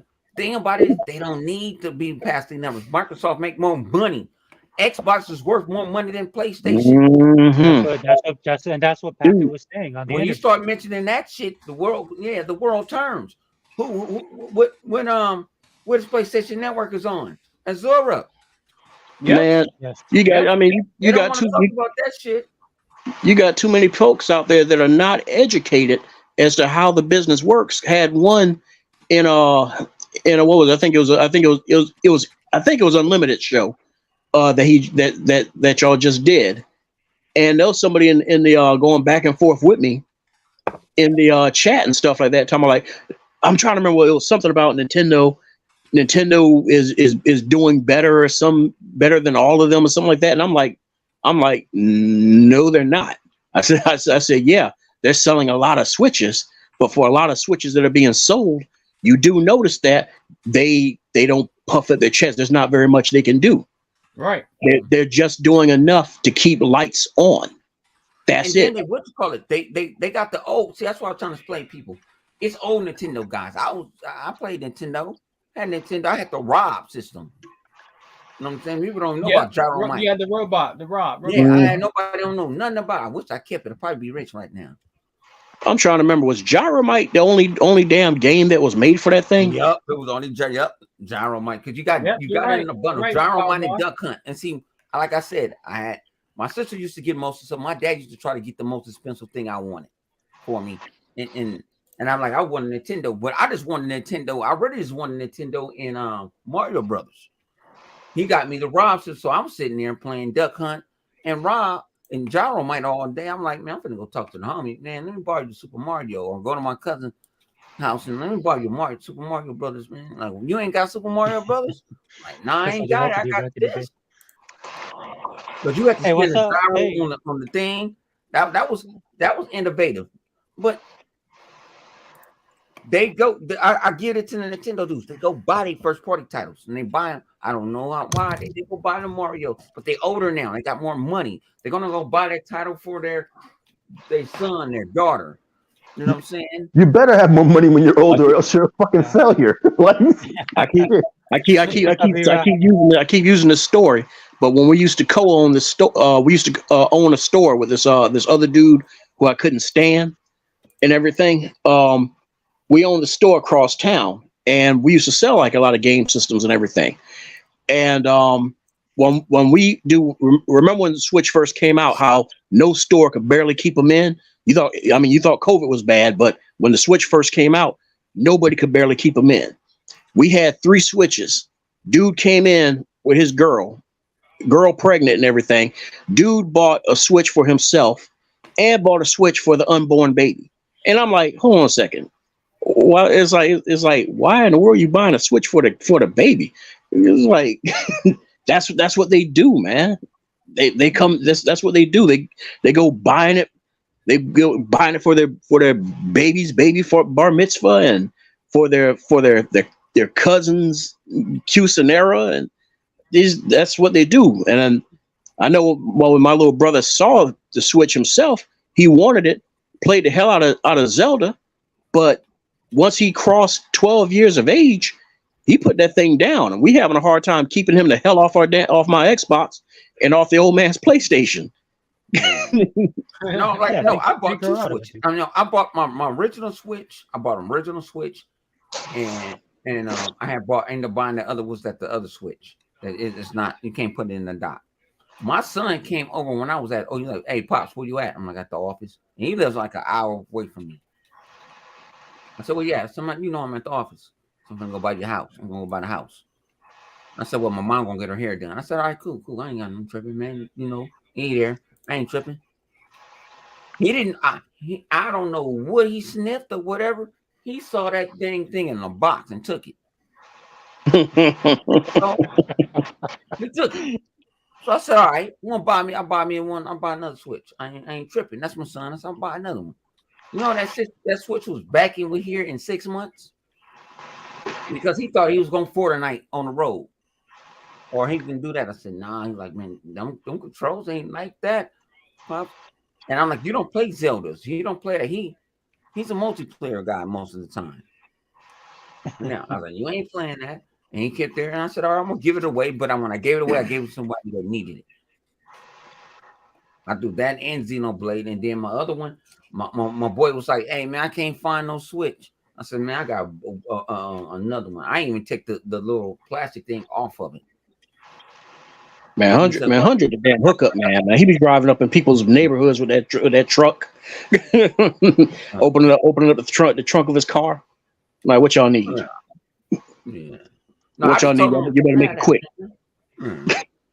Yeah, make a deal. Hey, what's up? And no, I didn't want no. And think about this. I didn't take no money out for none of them. I was like, you can have it because I can't. I'm not gonna do nothing with it. Me and Livewire, I said, Livewire, you been Zelda yet? Yeah. How far? Yeah. And then I end up. Everybody was telling me Xenoblade. So I go buy. And think about Nintendo games don't drop. So I bought Xenoblade. Went straight on Amazon. You know, Xenoblade must have been hot because they dropped it off to me the same day. Didn't realize I had a whole lot of text. They give you that ultimate cinematic, and then but Xenoblade was cool. But after that, I ain't have no use for it. And then a couple of months later, we had Xbox Gamepass. You had the xCloud came out. I said, oh, I'm done. I don't want nothing else. Siphon filter. Chris Rock was the problem. E-Rock is right. Chris Rock was the problem. What's up? What is the problem? What you talking about, E-Rock? Man. Yeah. No, E-Rock was talking about the special Chris Rock special. That was good. That was a hell of a man. That was a hell of a show, E-Rock. You ain't tripping on Chris Rock, man. I don't co-sign on bitch made behavior, so you can't. I don't. I'm sorry. No, there ain't nothing. No, come on, man. I don't co-sign on bitch made behavior. I ain't even getting in on that. So the man made a pop business culture decision. part of the podcast is kicking off right now. So yeah, the man made a. Cause I'm gonna leave after this one. The man made a business decision. Oh he shit! Got slapped. Chris Rock's off again. And made more money for getting slapped. Now, would he slap me or you? No, because we from the streets. You forgot Chris Rock showed he was getting bullied as a kid. So because you was bullied as a kid, you now become a bully and target Michael Jackson. He can't beat up like he said. He can't beat up that man. You from Brooklyn, right? Hold on, stop, nigga. You from Brooklyn? He didn't go to school with the Brooklyn dudes. He went to school out of Brooklyn. Man, that's just somebody from Brooklyn don't mean they can don't mean they can come. Because you Wood, Compton, or Watts don't mean that you that dude. Are y'all black? Are y'all black? Are y'all from the streets? Because everybody ain't from the streets. I know guys that live straight. We ain't never. They brothers are B-dogs. They cousins Crips, and they ain't nothing. And guess what they are? They are attorneys. Well, see, it's different shit going on out in LA, so I shouldn't even include you. But where I'm coming from in West Philly, we all got bullied back in the day in Turner Middle School, but you never went home and told your pop, your brother, your mom, your sister, your aunt, your dog that the guy that bullied you was bigger than you. Because your mom, your aunt, your dog would have sent you outside and made. I got my ass kicked. It was a dude that used to kick my ass on the bus stop all the time with my sister. I'm gonna tell the story. Yeah, I wasn't the hell of that dude. I was trying to be Mr. None of us were. None of us were. But I wasn't that dude until 86. I was trying to be doing this to nerd because my father was like, you don't need to be part of that. And I'm trying to change my life for the Lord Jesus Christ. But That's Jesus Christ told me one day to slap the dog shit out of him. You know what I'm saying? And think about it, he never messed with us no more. And then I ain't the biggest person, but then I grew up. I'm only 6 feet, so I'm kind of out here in LA. I'm kind of more taller. We taller than the average person. He realized I grew. I slapped the hell out of him. But my thing is, I knew how to pick my fights. I went to Louisiana, and my cousin boyfriend was watching Boys in the Hood. I pulled out the BB gun and started shooting because they like he talked crap to him. And that man put a shotgun to my dome. I'm not messing with that man. He bigger than me. I'm gonna cheat. What your cheating gonna do? Hey, your boyfriend at our cousin house, because he maxing out our cousin. You know what I'm saying? And we all gonna go jump him. And Chris Rock did something that the average 99% of us couldn't do. Because I couldn't take it. For one, he wouldn't have slapped me. Because as soon as he would have walked, I saw that walk. I saw that drone walk. You know? See, that's how I know you. That's how I know you are from the streets, because usually when a motherfucker walk up on you, black, white, whatever, at an accelerated pace, you put your hands up. That's instinctive from middle school. Then I have to think about him is maybe he was doing that and was gonna grab Chris Rock by him and say, "Hey man, do something different." I'm not giving you that chance. No. He when a motherfucker walk up to you like that, there's only one. And my thing is, I'm not gonna even tell you. I would have still started bagging on her ass. I would have made him come up there again. That's just how I was gonna, you bald-headed bitch. Yeah, come on. But why keep? But here's the thing. If you got a beef with him, why come after him? Why one keep coming after this woman for some reason? I think it's something personal. No, and two, ain't nothing to think about, man. And two, why keep calling black women bitches? Why keep disrespecting your own people? She is a bitch. Well, whatever. She is one. Like he said, who sit there and bring you? Who sit there? My girlfriend, my old lady right now would never sit me on the interweb and tell me why she cheated on me. And I gotta sit there and accept that? Hell no. I wish you would. For one is we wouldn't even be together. You forgot Will. Every woman in the world wanted to get your strudel. Ain't nobody want to hit Jada no more. Jada is damaged goods. And she got alopecia. Yeah, so what? She ain't the only one in the world. Look, man, I'm gonna end it. Let's switch gears back to gaming, guys. Yeah, but I'm gonna end it. He started it, man. So let me end it. I said my piece on my video. I don't co-sign on bitch-made behavior. I don't give a fuck about if she went on the Red Diary special and put their shit out in the street. I don't give a fuck if any of y'all put y'all and your girlfriends shit out in the street, Fireballs, Unlimited, any of y'all. It's crossing lines for me to speak on y'all personal shit. It's crossing lines. Nobody else went there. Dave Chappelle didn't go there. Bill Burr didn't go there. The Rock didn't go there. Nobody else put it out there. It's free public. It's public. Well, then he got slow up, Bone. Slow up. So he got slapped like a bitch in public and didn't fight back. So no matter how many, no matter what else was up. No matter how many and chairs thrown. No matter how many comedy specials you make, no matter how many more shots you take at this man from now to eternity, you will always be the bitch ass motherfucker that got bitch slapped in his face at the Oscars in front of the white people, and you didn't do shit but play a victim for a year. And now you talking about this man again? Huh? What do I want him to do? You ask a question and don't let me answer a question. No, they asked him, "Do you want to press charges on him?" He said no. If you got a beef with this man, here's what you could do. I'll settle this shit right now. Call Will Smith, call him out, say, look, man, I want to fight you publicly. We'll put on the 12 or 9-ounce gloves. It could be for charity. My charity. He's bigger than him. You sound like a bitch too, nigga. Get out of here. Get him off this podcast, man. Get him out of here. Get him out of here, man. Get him out of here. I'm from Philly, dude. We don't talk that bitch ass shit, Bone. Get on up out of here, dude. Get out of here. Yeah, I can't do that. That motherfucker bigger than me. No, I'm gonna hit the mountain with a brick. I don't need no ounce. What? I don't hear no other man on this podcast saying no shit like that. E-Rock slapped me. He's bigger than me. Man, y'all better. Y'all better throw down. Y'all better throw down. Hey, according to my dog, you better hope he didn't go out like Biggie and Tupac. And see, that's the thing. We've learned nothing from the past. I'm glad you mentioned them. We've learned nothing from the past about how throwing shade could lead to a fucking outcome you don't want. Man, I'm with Fireboss, man. Let's switch topics and go to gaming. I think, yeah. Well, this portion of the podcast is brought to you by Cypher Filter. Thank you, Cypher Filter. and it's brought to you by MMA and mixed martial arts. It's brought to you by. I mean, hey man, I ain't mean that. That shit is personal with me. Not just because Will is from Philly. I used to like Chris Rock too. I like Chris Rock as the next. I watched all his movies until his movies started getting corny and shit. What was the last shit he was in? Grown Ups 2? That motherfucker was irrelevant until that slap.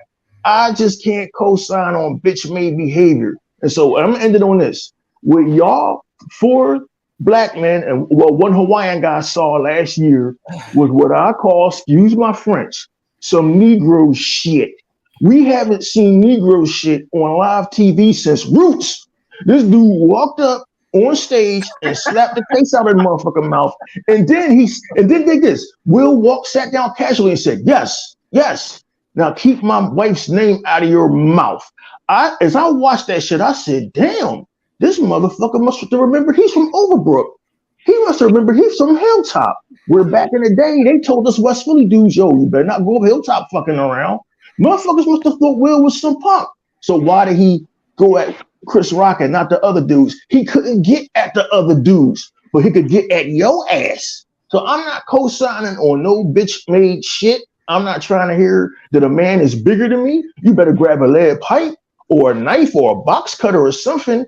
That nigga made a choice right then and there to be a bitch. So as I was saying, Chris Rock will forever be bitch made for not fighting that bull right there at the Oscars. Well, if he'd have fought the guy at the Oscars, the white people like Jim Carrey would have said, that's barbaric.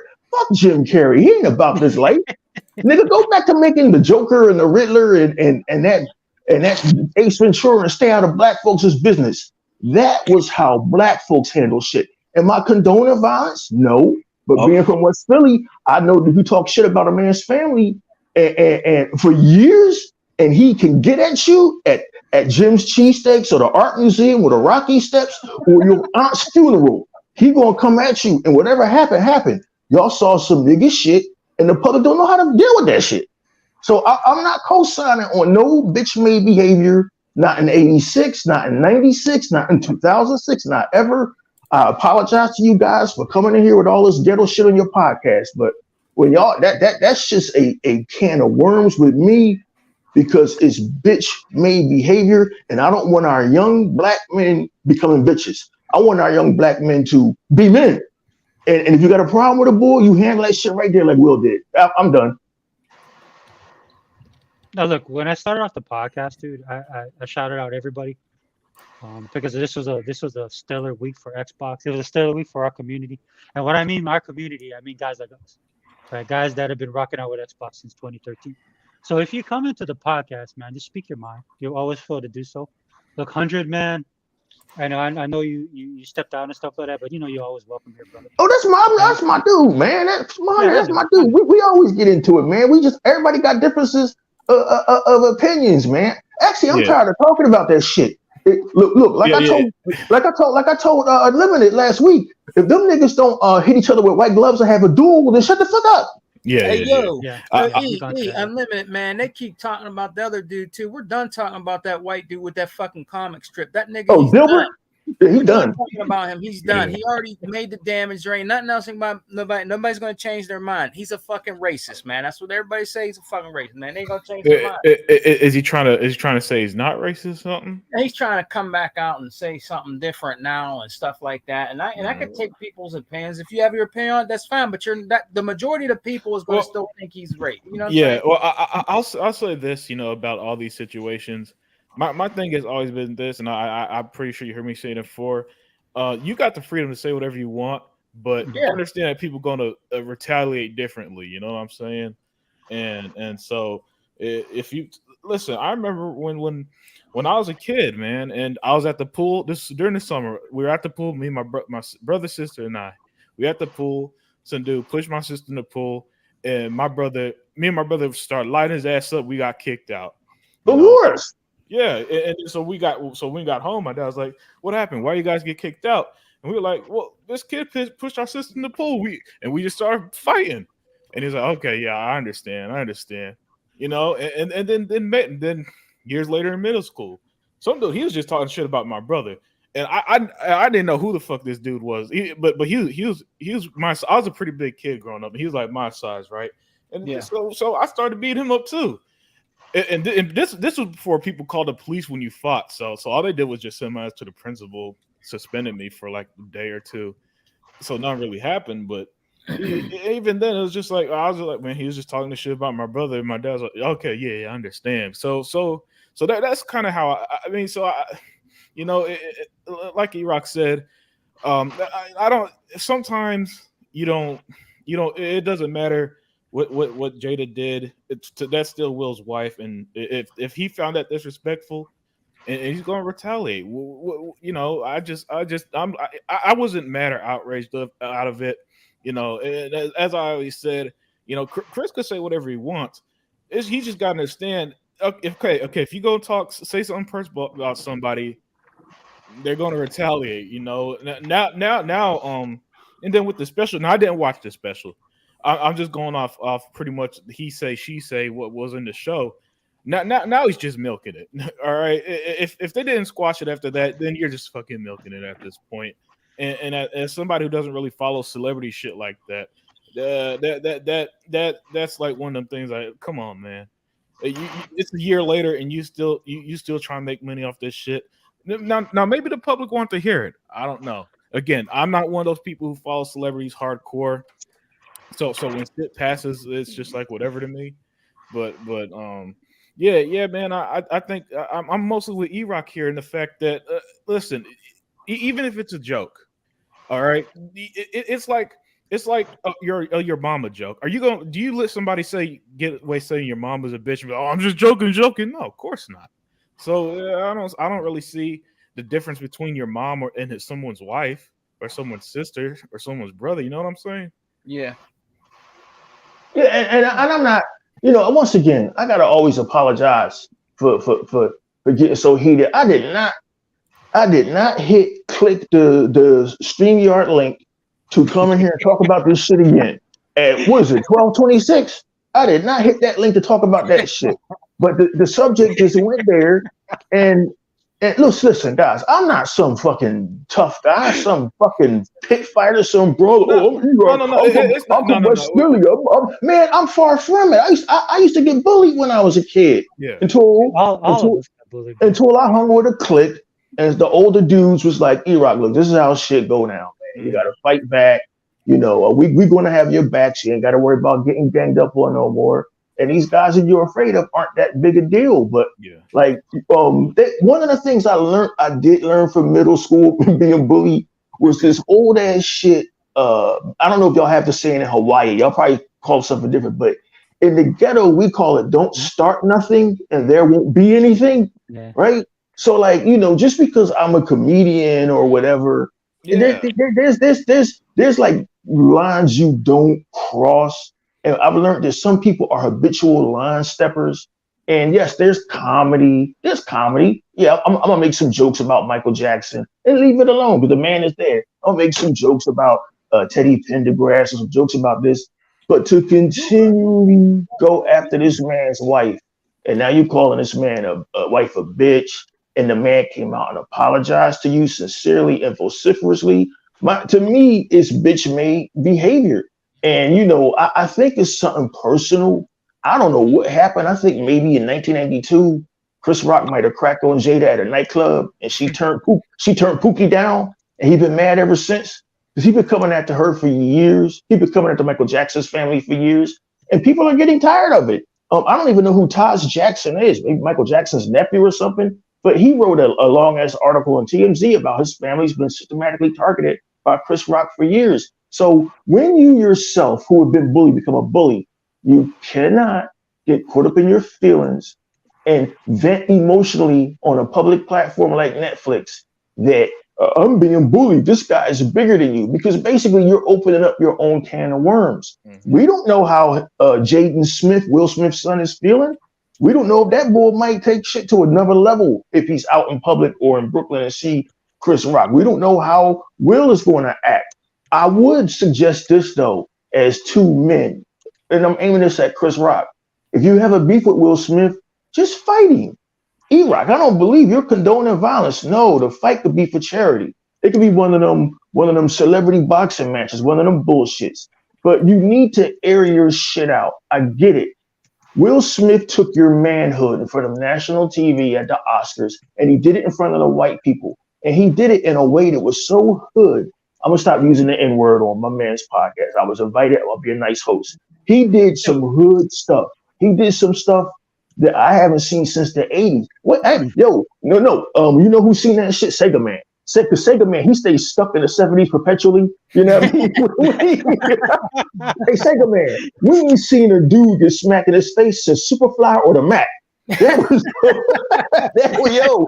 And then walked off casually, sat down and said, yes.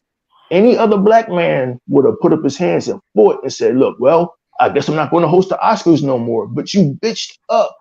Why keep coming at this man? And the number of black people that have co-signed on this shit is startling to me, because we as black people and as white people now know how things can escalate. Somebody mentioned Tupac and Biggie. That was a direct result, guys, of things escalating from back and forth. Oh, fuck the East Coast, fuck the West Coast. And somebody was mad enough about that shit to kill these brothers. So, man, like I find that just, I don't like that dude, Jake Paul, that YouTube guy that gets all this hype for having professional fights and being pushed in professional fights above actual ranked IBF contenders. I hate that shit, but I will give Logan Paul credit, this white boy credit, for having the balls to step in the ring and take a beating, something that Chris Rock cannot do. And I'm going to leave it there. This is about manhood. I'm all about men being men, going out and getting jobs and protecting our women, not calling them bitches, not demeaning them. And I'm all about men being men and having men-like behavior, not, well, I didn't do anything at the Oscars, so now I'm going to talk about you on Netflix because I don't give a fuck.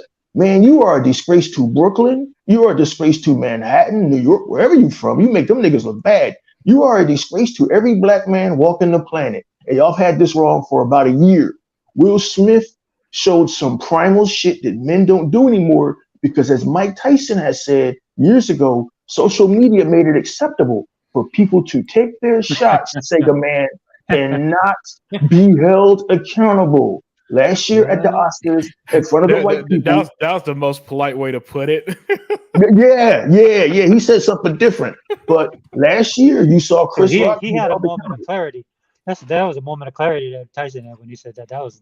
Hey, speaking of Tyson, someone spoke shit to him on a plane, and he started punching him. Okay, look. Okay. Oh, and I'm E-Rock, you're condoning violence. No, I'm not. I'm condoning it. I'm 6'3", 232 pounds, and I'm not saying shit to Mike Tyson. But hey, how you doing, bro? Didn't the black box recording on that flight say something about turbulence? They're like, oh no, that's Mike back there. That's Mike back there tenderizing somebody like a side of beef. Hey, Fireballs. Imagine. No, go ahead. You're going to say something. You call me Rocky because I'm about to rock your ass. Yeah. You're going to say something to a man who, at a professional fight, bit another man's ear off? I'm not saying shit to this dude, man. Yeah. I just imagine. I could imagine how sheltered your life is when you think that you could talk to a pro boxer, talk shit to a pro boxer and expect nothing to happen. Okay. All right. And now, see, the worst part about it is that he's standing, you're sitting. He has a clear shot. He has the most clearest shot you could be on the firing range, and somebody could give you a bazooka and put the dog on and just put the target right there, just 5 feet away from you. It gets no better. Did you ever hear Mike? Did you ever hear his interviews back in the day? They made no sense, but he said it with a child's voice. Mike, how about your fight tonight with Buster Douglas? Well, I'm going to eat his children. I'm going to vociferously murder him. He's not going to have any grandchildren because I'm going to kill them. I'm like, yo, this nigga took shit to another level. I don't know if I want to fight this man. It's funny though, talking about bullying. Remember what he went through. Oh, that's why he became a boxer. That's Ain't that wild? That's right. That's how it happens, Yeah. man. Yeah, so I'm trying to remember because God, it's been so long since I watched that documentary. But supposedly the ones that was bullying him, and remember he loves pigeons. He loves raising pigeons, and supposedly the right in front of him killed all of his pigeons. Yep. Yeah. And they themselves created a super villain. So, way to go! When he got loose, let's just say, how many of us are old enough to remember the gorilla locked in with the Samsonite suitcase? Oh, damn, that's an old ass commercial. Damn, Sega Man remember that shit clearly. I know he do. I remember I'll put it like this: if y'all can look that up, if you've never seen it before, that's probably what happened. Is all them jokers saw was number fists coming at them, like a JoJo's Bizarre reference. But man, enough of that shit, man. I gotta learn not to get tied up with dumb shit. Sometimes shit just irritates me, man. I gotta learn to fucking. I usually don't overreact to anything, man. The fucking power company be sending the wrong bill to my crib. Like, yo, you don't owe us $80 this week. You owe us $190. I don't get mad. I politely call, yo, y'all guys made a mistake. I paid the bill last month. It's just some shit that I just cannot contain, and I should not get caught up. And see, you know what it's from? It's from the fact that I don't work anymore. I'm semi-retired. I ain't got no girlfriend. If I had a girlfriend, I wouldn't give a fuck about Chris Rock and Will Smith. Yo, man, y'all want to kill each other? Do that shit. You know what I mean? When you sit in the house every day, you certain shit just like when that guy James Gunn just came and said, man, I'm firing everybody and I'm rebooting DC. Like, you motherfucker. And then I calmed down. I will calm down from this ridiculousness between these two black men, one of which did the most manliest shit you could do and apologize for being a man, and one is still being a bitch. I will learn to calm down. I used to get mad about PlayStation, but there's no need to get mad about them no more because they've pretty much fucking obliterated themselves. These niggas are obsolete, nigga. I have never Sega forever. I have never in my life seen such a public and pronounced defeat fireboss in my life. I have never seen Sony so transparent. I've never seen a fan base so delusional that Square Enix themselves tell you that a game is a failure, and they on Twitter say, "No, it can be. I bought the game. How's it a failure if I bought it?" Like, it's crazy. But the thing is, evidently you didn't buy it. Or, but here's the thing, E-Rock. See, before you pop, the thing is, E-Rock. Before you popped in, though, I was just talking to them about that, saying that even the Japanese, even on their home turf, even they're like, oh, this bitch made bullshit. It's like, yeah. And there's this one Japanese gamer who's turned full Xbox. Well, he's one of many of them. Dude, a lot of them are turning Xbox now because they don't like the shit. I told you it was happening. I know you say fuck Japan, but I'm telling you, it's been happening. It's changing because they don't like what they seeing. And then another thing that they're saying, because Sega Man brought it up about the smoke and mirror stuff, is every time they do those little MPDs, those little counts of how much PlayStation outsold Xbox and how it's blasting past the Switch and everything. Well, going past the Switch, I can see that because, dude, it's just like the Wii. That's all it is. It's now starting to hit saturation. I've been said that was going to happen because you can only sell that thing to so many doggone kids, until you hit that saturation. Because the Wii hit saturation because you can only hit by so many households. Now with the Switch, they played it differently. They're like, oh, instead of targeting households, we're going to target each and every kid and each and every under each and every roof. But now it's hitting saturation. So you're looking at the PlayStation 5 going up, and Xbox's dopeness. Every once in a while he makes these tweets. Sega Forever be seeing them too, where he'll be like, if you got to hit translate, and he'll be like, yeah, something's wrong with these numbers. These numbers are not right. None of these numbers are right. I say that every week on the Unlimited Truth. Yes, you do. Yep, yeah. you do. Unlimited. What is this? What is this article? Oh no, this is just something E-Rock said. So the one guy posted, "Hey, but I was told Forspoken was extremely successful because it charted on NDP and Hi-Fi Rush flopped." And the reply to that, and you see the article here, Forspoken sales is lackluster, Square Enix says. The guy that replied, an athlete saying they did not perform as expected does not mean he did worse than everybody. I just want to point that out because that falls exactly what E-Rock just saying a few minutes ago, man. If the Olympics ever create mental gymnastics, Sony dudes are winning gold every year. I don't know, man. In that case, I think MPD only means most politically dick. Pardon my French. Hey, boss, look at his name, Otaku Hunter. That says it all right there. Man, no, yeah, don't even bother with them. Man, all I got to say is for anybody who's out there in Yahoo land listening to us, act a fool and everything. I'm just gonna say this: don't bother chasing these clowns up anymore. Just don't, because here's the thing: they like to sit there and keep dancing around the same damn bush over and over again. Phil's a liar. Phil lied to you. All this other stuff like that. It's like, okay, all right, then guess what? Philly, keep telling me sweet lies. Xbox, Microsoft is going to get out the console business. You got to understand, Fire Boss. I'm like this. You got to understand, Fire Boss. I'm actually okay with it. It provides entertainment. It's hilarious. And most importantly, it's therapy for them. Because if they didn't have an outlet, they'll be shooting up Redmond, Washington every week. That's about it. That's where I'm at. I'm like, you know what? All I do, it's like all I gotta do is just laugh at you, because it's like you're scared. You're terrified. You ain't never felt anything like this before. So no. You don't. So it opens your eyes, if you know I'm getting that from there. Everything.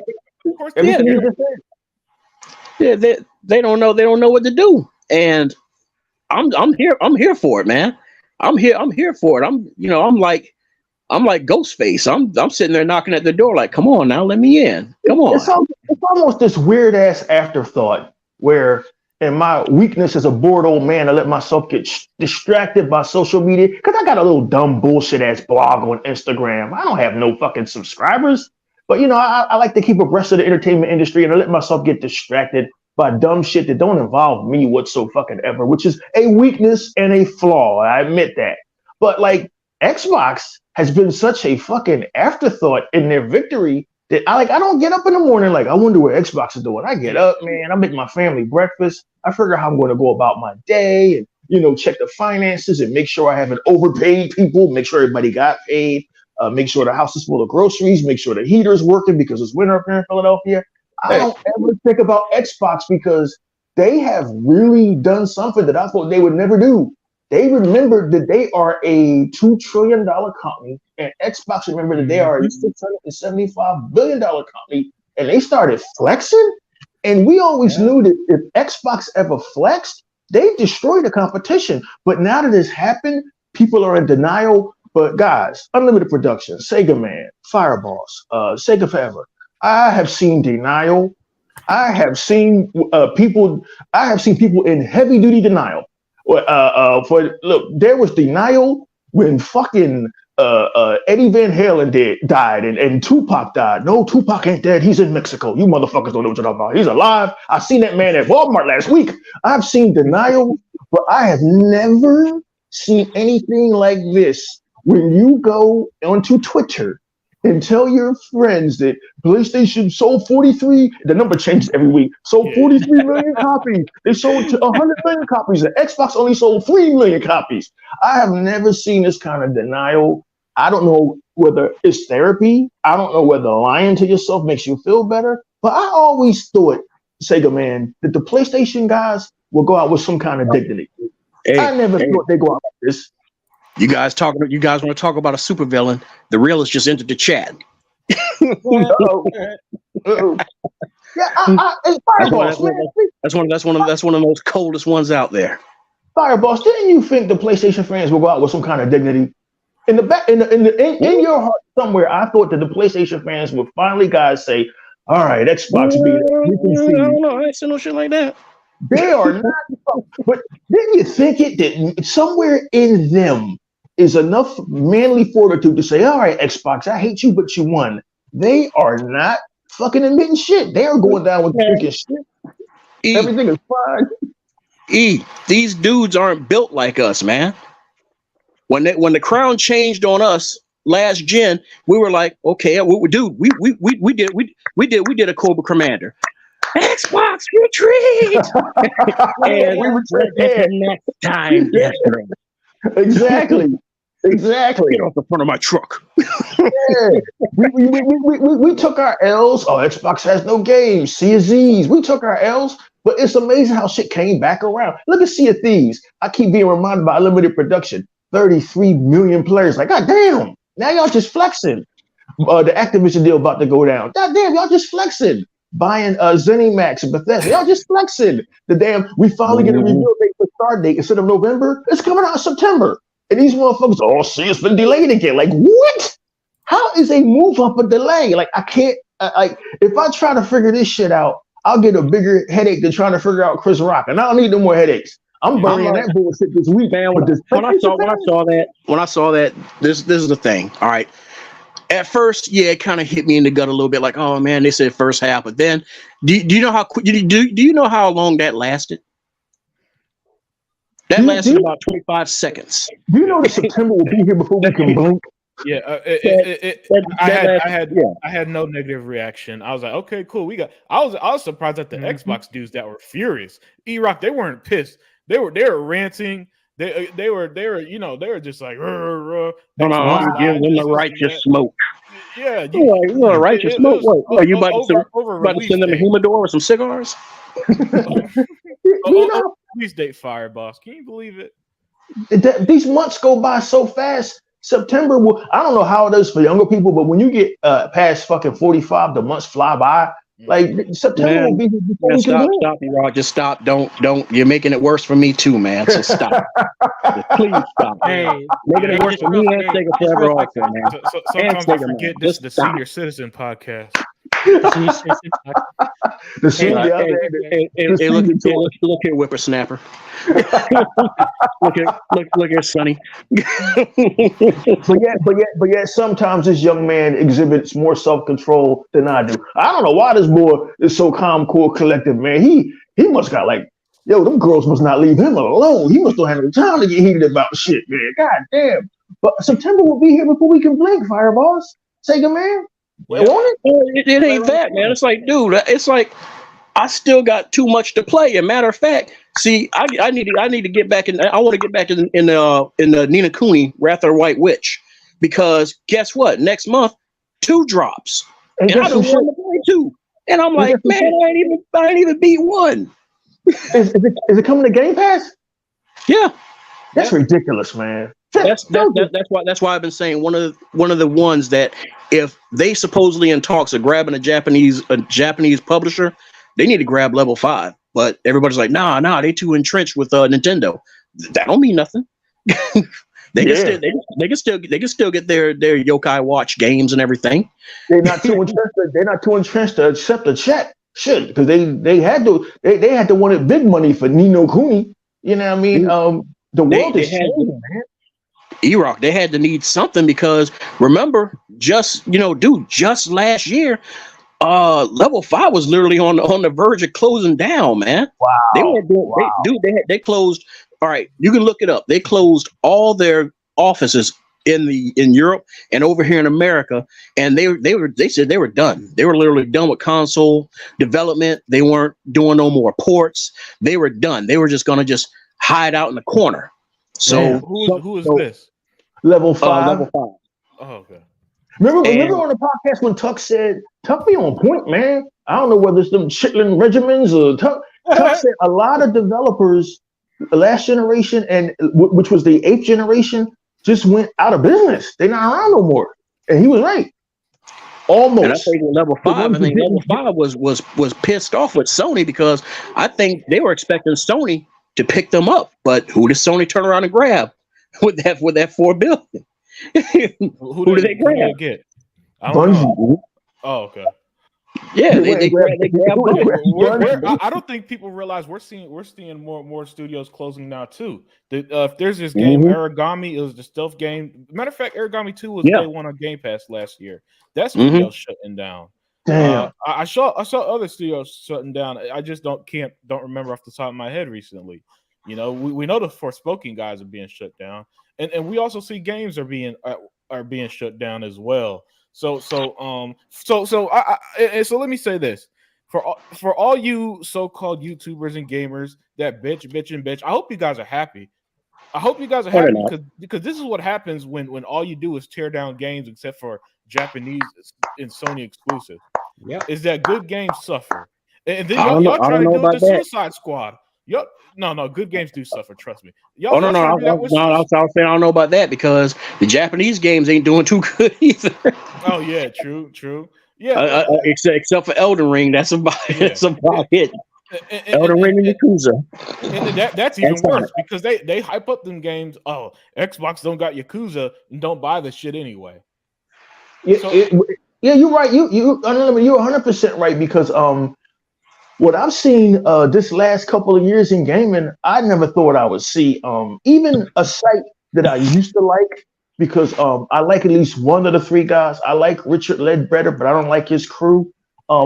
Digital Foundry, they spend an incredible amount of time, Sega Forever, just tearing games down. Like this frame rate drops here. This is unacceptable.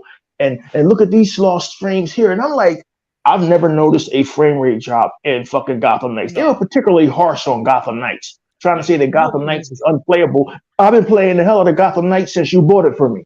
Like I just don't understand what their end game is. Like, don't you see that you do these videos, you have a negative effect on these studios, man? No, but and that's the thing though, E-Rock, man. No, it's just like with the high-end TVs. You know, like for me, like people will buy like the highest end TV, but most people can't tell the difference. The same thing with the Series X and the Series S. You know, a lot of people out there with like the S is holding us back and all this crap. People don't know. The average person doesn't know, dude. Well, you know what the average person knows? They know a $249.99 price tag. They know that. Yeah. They know a $15 a month Game Pass. Now, see, the thing is, it's funny you brought that up. Now, here's the thing. We saw how nice and how buttery smooth something like Cyberpunk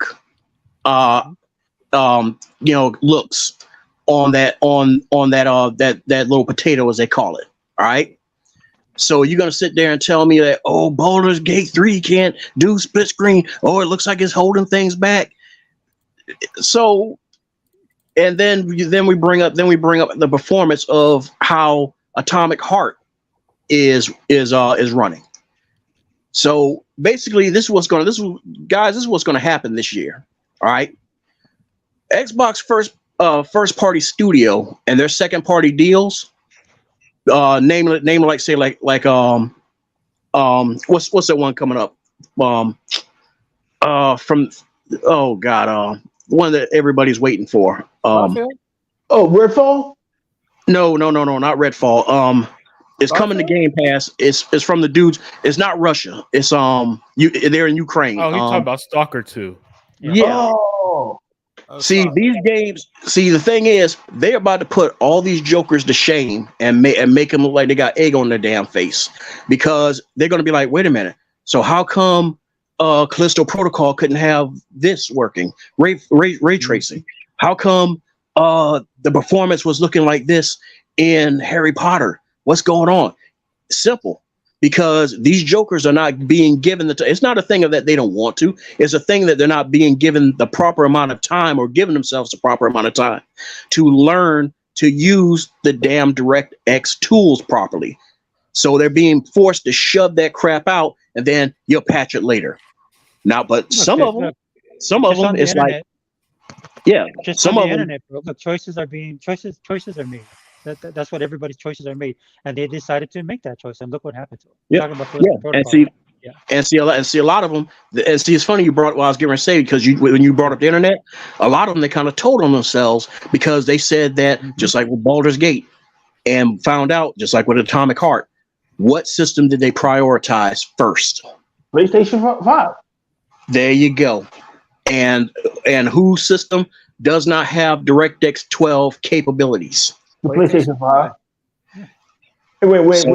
When historically you develop and you program down, which means PC, they all start on the PC. PC, Xbox Series X, PlayStation 5, and Xbox Series S. You program down. You don't. Well, we're starting out with this first, like they did with Callisto Protocol, and like they did with because you better believe he bought swears that PlayStation is paying for parity with these third party deals. And he may be right. There's a reason why Sony don't want these papers coming out. There's some cases all of that stuff's coming out right now, dude. All of that stuff's coming out right now.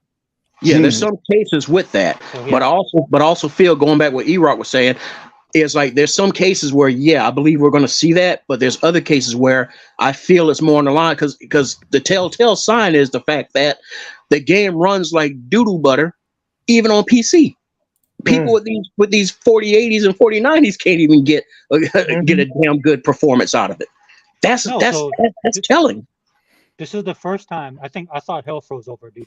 This is the first week I saw PC guys defending the Series S, because they were defending the lower end PC, because we all know that most people don't have a high end rig, and I couldn't believe that when I saw that, dude. So, all Sony is doing is it's just basic. They're just pissing everybody off. And I think one of the telltale signs, like you were saying, boss, with when it came to Sony, is when they said, when they were telling the CMA that they were afraid about the parity thing with Call of Duty, right? And then they kind of went into detail of what they thought Microsoft was doing, right? And the only reason, Unlimited, I think other Zinc said this on your podcast, and this is the first thing I thought when Sony said this, that Microsoft was gonna keep parity away from them. The first thing I thought is, you know why you think that way? Because you guys do that. This is the stuff that Sony does. Whatever Sony is worried about, they tell on themselves, right? So, like, to your point, E-Rock, what Heba was saying is absolutely true, dude. This is why I love this whole. Like I said, I got a lot of hate for this, but I love this whole Activision Blizzard deal coming up, because I knew as they keep on digging, which is what's happening right now, that all of this stuff will come out into play, because we all know, dude. Everybody in this group right now that's on this podcast knows that Sony's evil, right? We know they lie. We know they cheat. We remember. I'm gonna disagree. I'm gonna slightly disagree with you there, and this is a take that I feel like, and I know y'all gonna disagree with here, but I don't necessarily think Sony's evil. I just think that they're a shitty business. I'm gonna be real with you guys. I don't put morality on businesses, right? So when I hear Sony's evil, they're evil because they run shit poorly and do shit, and their business practice suck. But evil, I disagree. Only because I don't see businesses as an entity, as like some moral entity. The people who run it, all the people that run is going to do is try to make the most money. It's just that Microsoft seems to be the only company, Sega forever, that figures out we could treat the customer good and it's going to pay off. We don't got to nickel and dime them like Sony does. And which I think, Nintendo. Yeah, and oh shit, that's right. Nintendo, the way that they nickel and dime, I don't understand how their companies worth so little. The reason why I say that about Sony, though, right? And I think it's going to come out, just like Iraq said, Heba was saying, is that they're actually paying for people to make the games worse. See, and I know that sucks, because as Xbox fans, we got the most powerful console, but business is dirty. You know what I'm saying? It just is. And I'm not justifying what Sony does. That company fucking sucks. We talk about it all the time. It's just that at the end of the day, they're doing what businesses do. Listen, there are businesses that I've liked that's done some shady shit before. And same for you, and same for everybody here. I know I'm coming off like a pony here, but it's just that for me personally, I don't like Sony's business practices, But I don't think that. But I don't think from like a moral standpoint they're doing anything wrong. I just as an Xbox fan, see what Xbox does. Of course, I'm going to not like when they pay for games off Xbox. What makes me like it even less is their hypocrisy, sake of forever. So on one hand, they pay for games on Xbox. On the other, you can't take Call of Duty away from us, right? And they've always been like that. This is just the most extreme version of it. Well, I'll say this with you I'll agree with you to this point because I said this earlier in the podcast. Yeah, most people will look at it as lying and cheating and stealing and stuff like that, and they just look at it as business. Sony's always been that way ever since the 90s. That's how I see it too. So that much I would agree. Now, Sega Man, Sony's the Eddie Guerrero of the gaming industry. Cheat to win. Now, Eddie Guerrero. Because Eddie Guerrero was actually honorable. Now, Sega forever. Never let it be for me to disagree or disparage with my brother Unlimited Productions saying me and Bone go at it about shit because we more like I don't even know Bone. I've known him for 5 years, but me and him are like next door neighbors. Like, yo, man, get your trash out of my yard. That's why we bicker at each other. Y'all know I have nothing but great affection for fucking 100, and that's why we always fucking fuck with each other and bicker with each other. But like Unlimited Production, if I may, sir. Yeah, go ahead. Sony, PlayStation has done shit that can be construed as evil. They've done things over the decades. There's a reason why they fought. There's the reason why they fought so hard to keep the documents from going past 2013. Yeah. Fireballs. Let's. And I don't want to drag this podcast on longer than it's been, but I wish He-Bot was here because He-Bot has all the tapes going back. Yeah, he does. Let's go back to the beginning. They were supposed to work with Nintendo to create the Nintendo PlayStation. And Nintendo kind of fucked up and did a deal with JVC or somebody, and so Casarai said, "Fuck it, we're going to make PlayStation anyway." And to make that pill even more bitter, Nintendo, we're going to take a game that historically has been yours and put it exclusively on PlayStation called Final Fantasy. Yeah. What else have they done? They told developers that either you work with us or you don't work in this industry at all. They did everything in their power. There's a lot more to that too, man. That remember that wasn't just Nintendo dirting on them. They tried to dirt Nintendo first. That's why Nintendo was like, y'all too for the streets for us. Get out of here. Fireballs. Do you remember the now famous trick I forgot about this because I didn't even know E3 existed in 1995 unless you read a gaming magazine called GamePro or Insight. But at E3 in 1995, the Sega Saturn was unveiled. And what does Sony do? Sony came on stage and said one thing, $299. It was a fucking wrap. This company has historically done some of the most dirty, some may call it business, I call it dirt, most outlandish shit. You know you are evil when your boss goes on stage at E3 2005 and says, people want to work harder to afford my PlayStation 3. PlayStation 3 will instill discipline. Oh, hello. Oh, you there, E-Rock? E-Rock. Oh, they got him. They got him. E-Rock was spitting too. Yeah. He's not wrong. The stuff they did at the beginning was last generation was also crazy. This is how you trade games and all the other lies. You see now the lies. That's the evil one with me. Because the business I could understand shitty business practices. I hate the fucking lying. The way that they accuse Phil Spencer of lying is what Sony actually does. Dude, they project, dude. They constantly them and their fan base constantly project. Dude, I know I keep bringing them up, but it's the same with the Japanese. They see it too. They saw that mess. This is how you trade games. They saw that, and dude, you can look at their tweets. They be putting it up, talking about like, so you're gonna do stuff like this and not expect to get your comeuppance. Yeah. Get out of here. Get the hell out of here with that. Yeah, and see that's why I wasn't trying to come off like a pony or nothing when they deserve they deserve everything happening to them, right? I am not debating that. For me, like hey, I don't know if E-Rock heard me. Like I was saying, E-Rock, the lying and all that stuff, yeah, that's where I'm with you guys on. But the business practices stuff is where I don't like it, but I can understand why they do it. Hopefully that makes more sense than what I was saying earlier. Oh yeah, of course. You're fine. If I'm echoing, there might be two of me in Sega Forever. Is it? Okay, I see. Oh, wait a minute. Hold on. Okay, E-Rock got it. Is it good? If we got a clone in here, it's E-Rock Championship Edition. Can you hear me? Yeah, we can. Can you hear me? Can you like John Cena? Can you see me? Man, listen. Listen. Sony. Oh my! That's why I wish Hebot was here, because right now I'm having a brain fart.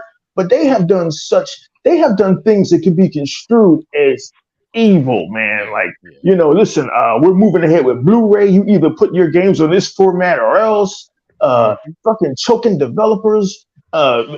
Just trying to keep, really since the creation of the Xbox, trying to keep games off of the competition. Just like, wow, like they've done so much dirty shit. And then 2013 will be a year that will live in infamy, where PlayStation 4 basically did a victory lap at E3 2013 for just announcing a lower price and DRM 1080p, and they ran with it. The constant revolving door of management trying to bury Xbox, and the way they gave no shits about they care a great deal about Call of Duty parity and Call of Duty not leaving PlayStation, but didn't care a great deal at all about Sega Dreamcast. They were in a position to help Sega, but why would they? We're going to have the North American market to ourselves. Why not let Sega of America die? They've done just so much. And then the talking heads from Kaz Hirai to Phil Harrison. It's just, oh my God, man. It's just I'm going to show you today at E3 2005, the actual game of the Getaway 3 coming out next year. That shit was never coming. They show PC gameplay. Oh, even more infamous. This is our newest game, Killzone 3, running in real time. These motherfuckers showed a CGI video that would have made fucking Industrial Light and Magic angry. And people thought it was real. And finally, Guerrilla Games had to come out and say, that's not gameplay. That was a CGI mock-up. They have done things that can be construed as evil, where Microsoft has been almost transparent to a fault for decades and has gotten shit for it.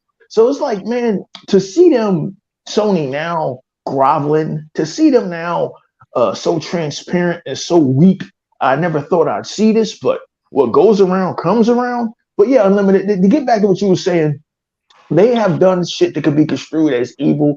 And if Hebot was here, this nigga, he got all the tapes. Because I'm having a brain freeze. He got shit day, date, year, decade when you was back in high school. They be interviewing Hebot. They be interviewing Hebot, and he's the one with the mosaic over his face. They got the voice changer. I was there when these motherfuckers made that deal with Nintendo. That was a raw deal. Like, oh my God. Let me pull a tuck and ask you guys a question here. So let me ask you this, guys. Let me ask you this. But if Microsoft started doing some Sony moves, are y'all selling y'all Xbox? I would be happy. What are you talking about? They already kind of started adopting some of their moves. Yeah. But the thing about it is that I said some. I said some. I didn't say all. Well, let's say that. Let's say we know Gamepass has 70% of the subscription market. Let's say Microsoft says put your game on Gamepass, indie dev, or don't put your game anywhere. Y'all getting rid of Xbox over moves like that? No, and you pose a great question. I would be disappointed in them. I really would, because they have been so far, Xbox, they've been the good. Hebot has said this for years. Xbox has been the good guys of the industry, and nobody really gives them any credit. They haven't done anything shady. They did do one thing shady. When the cell processor was being developed at IBM, the guys were making this shit called the Xenon processor, right? Literally downstairs. So the cell processor dudes were sharing notes with the Xbox dudes, and the cell processor dudes didn't think anything of it. So basically, parts of the cell processor unknown to them were in the fucking Xbox 360. But Xbox has been so transparent, like they could have been real dickheads during that red ring of death and be like, yo, y'all not getting no refunds. We don't know what happened. This sort of thing happens during manufacturing. We're number one. I don't see why our market position should change because of this. No, they just said, man, we fucked up. We used Chinese manufacturing and it was bad. And we're going to give refunds and new Xboxes to everybody. They've been so they were even transparent about why they closed Lionhead Studios, which I hated. I wanted Phil Spencer gone, but he was transparent about why he did that. I remember that video. It's stuff like that. Stuff like that is why I like Xbox, man. Because I almost no company tells you like it is, man. I respect the hell out of that. Sony literally got hacked and lied for months. No. Your credit cards weren't stolen. Your ID wasn't stolen. The hack wasn't as bad as it was. And then when third parties put out the truth. What I give you, like a free month of PlayStation Home or something like that? They gave you a bunch of games actually, and one of the games was what's that shit with Sackboy, Little Big Planet. They gave you a whole bunch of games, and that was supposed to make everything better. Yeah, see, that's evil. That's evil. All right, I hope my point is clear. I'm like, see, that shit is evil, man. Lying to your customers after their identity was stolen. Nah, go fuck yourself. And I think they became evil Unlimited Production because their market position was so dominant. Yes, that fucking PlayStation 1, God damn, that thing. The PlayStation 2 was even bigger. Yeah. So it's like damn that you know what? Everybody thinks Star Wars is garbage now, but the original fucking saga, the 6 movies, you learn shit from the Rocky movies and Star Wars. That dude Palpatine told Anakin, everyone who gains power is afraid to lose it. And you're seeing it now. You're seeing it with Sony. They were so dominant. And even in the last generation, even though Microsoft made the most revenue, perception was the Sony PlayStation was number one. And they were number one. They were number one in Europe because Europe's always been their stomping ground. But when you constantly see your business start eroding, and then suddenly this giant says they bought the company that owns one of your biggest revenue makers. I did not know that Call of Duty made that much revenue for PlayStation. You'd have thought it was God of War. The only person who was Hebot. Ain't that some shit? How the fuck does Hebot know all of this shit? I would have sworn. Well, I mean, listen. You don't become the world's greatest trafficker without knowing people. Up and down the freeway, trafficking moonshine, and it'd be all kinds of shit going on. But wouldn't you guys think that their biggest moneymaker would have been God of War or Spider-Man? Yep. I don't know. The thing is, it's like, a lot of us, not just Hebot, dude. A lot of us knew that God of War, at least since last generation, God of War wasn't doing anything. Last of Us wasn't doing anything. We all knew that. We all knew that the moneymakers were. I believe the bullshit. Yeah, we all knew that FIFA was the moneymaker especially for over there in Europe. Well, actually, for Asia in Europe, it was PES, and then I guess PES took a dump, and it wound up becoming FIFA. And also for over here, NBA 2K and Madden. And then Call of Duty. Those things are what kept them afloat. Oh yeah, that's right. And GTA 5. Yeah, I think we knew that on the surface level. We didn't know how deep it ran. We didn't know it was 20% of their revenue. We didn't know that it was, well, other than eBay, we didn't know that it was funding their exclusives level deep. Hell no. Well, not the way they tell it on Twitter. No, it's not. Look, dude, it's when that news broke, it's not surprising to me because like I've talked to Hebot about this a lot as well, dude. Because the numbers never matched up. Either they sell 150 million consoles, right? Supposedly. But they only sell a certain percent of their single player titles, which is supposed to be fire. Yeah. And either one thing is wrong. Either they're lying about the console sales or they were lying about the first party sales. Now we know the 10%, the 10% exclusive thing used to piss Sony fans off when I said it. They disappeared. They disappeared from it now. But when I used to say that on podcasts, especially when I start the Unlimited Truth, Sega Forever, that's when the ponies start commenting. Oh, but what about Xbox numbers?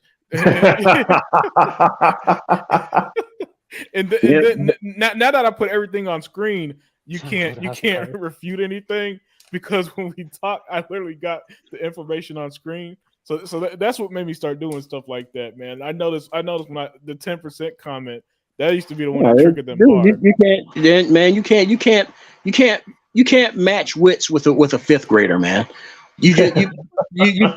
I mean, because dude's just like one dude. It's like one dude, trying to come at me on Twitter and stuff like that. And it was like, oh, well, they got the most profit, got the most sales and everything. Yeah, but at the end of the day, who bought ZeniMax Bethesda? At the end of the day, who's getting ready to buy Activision?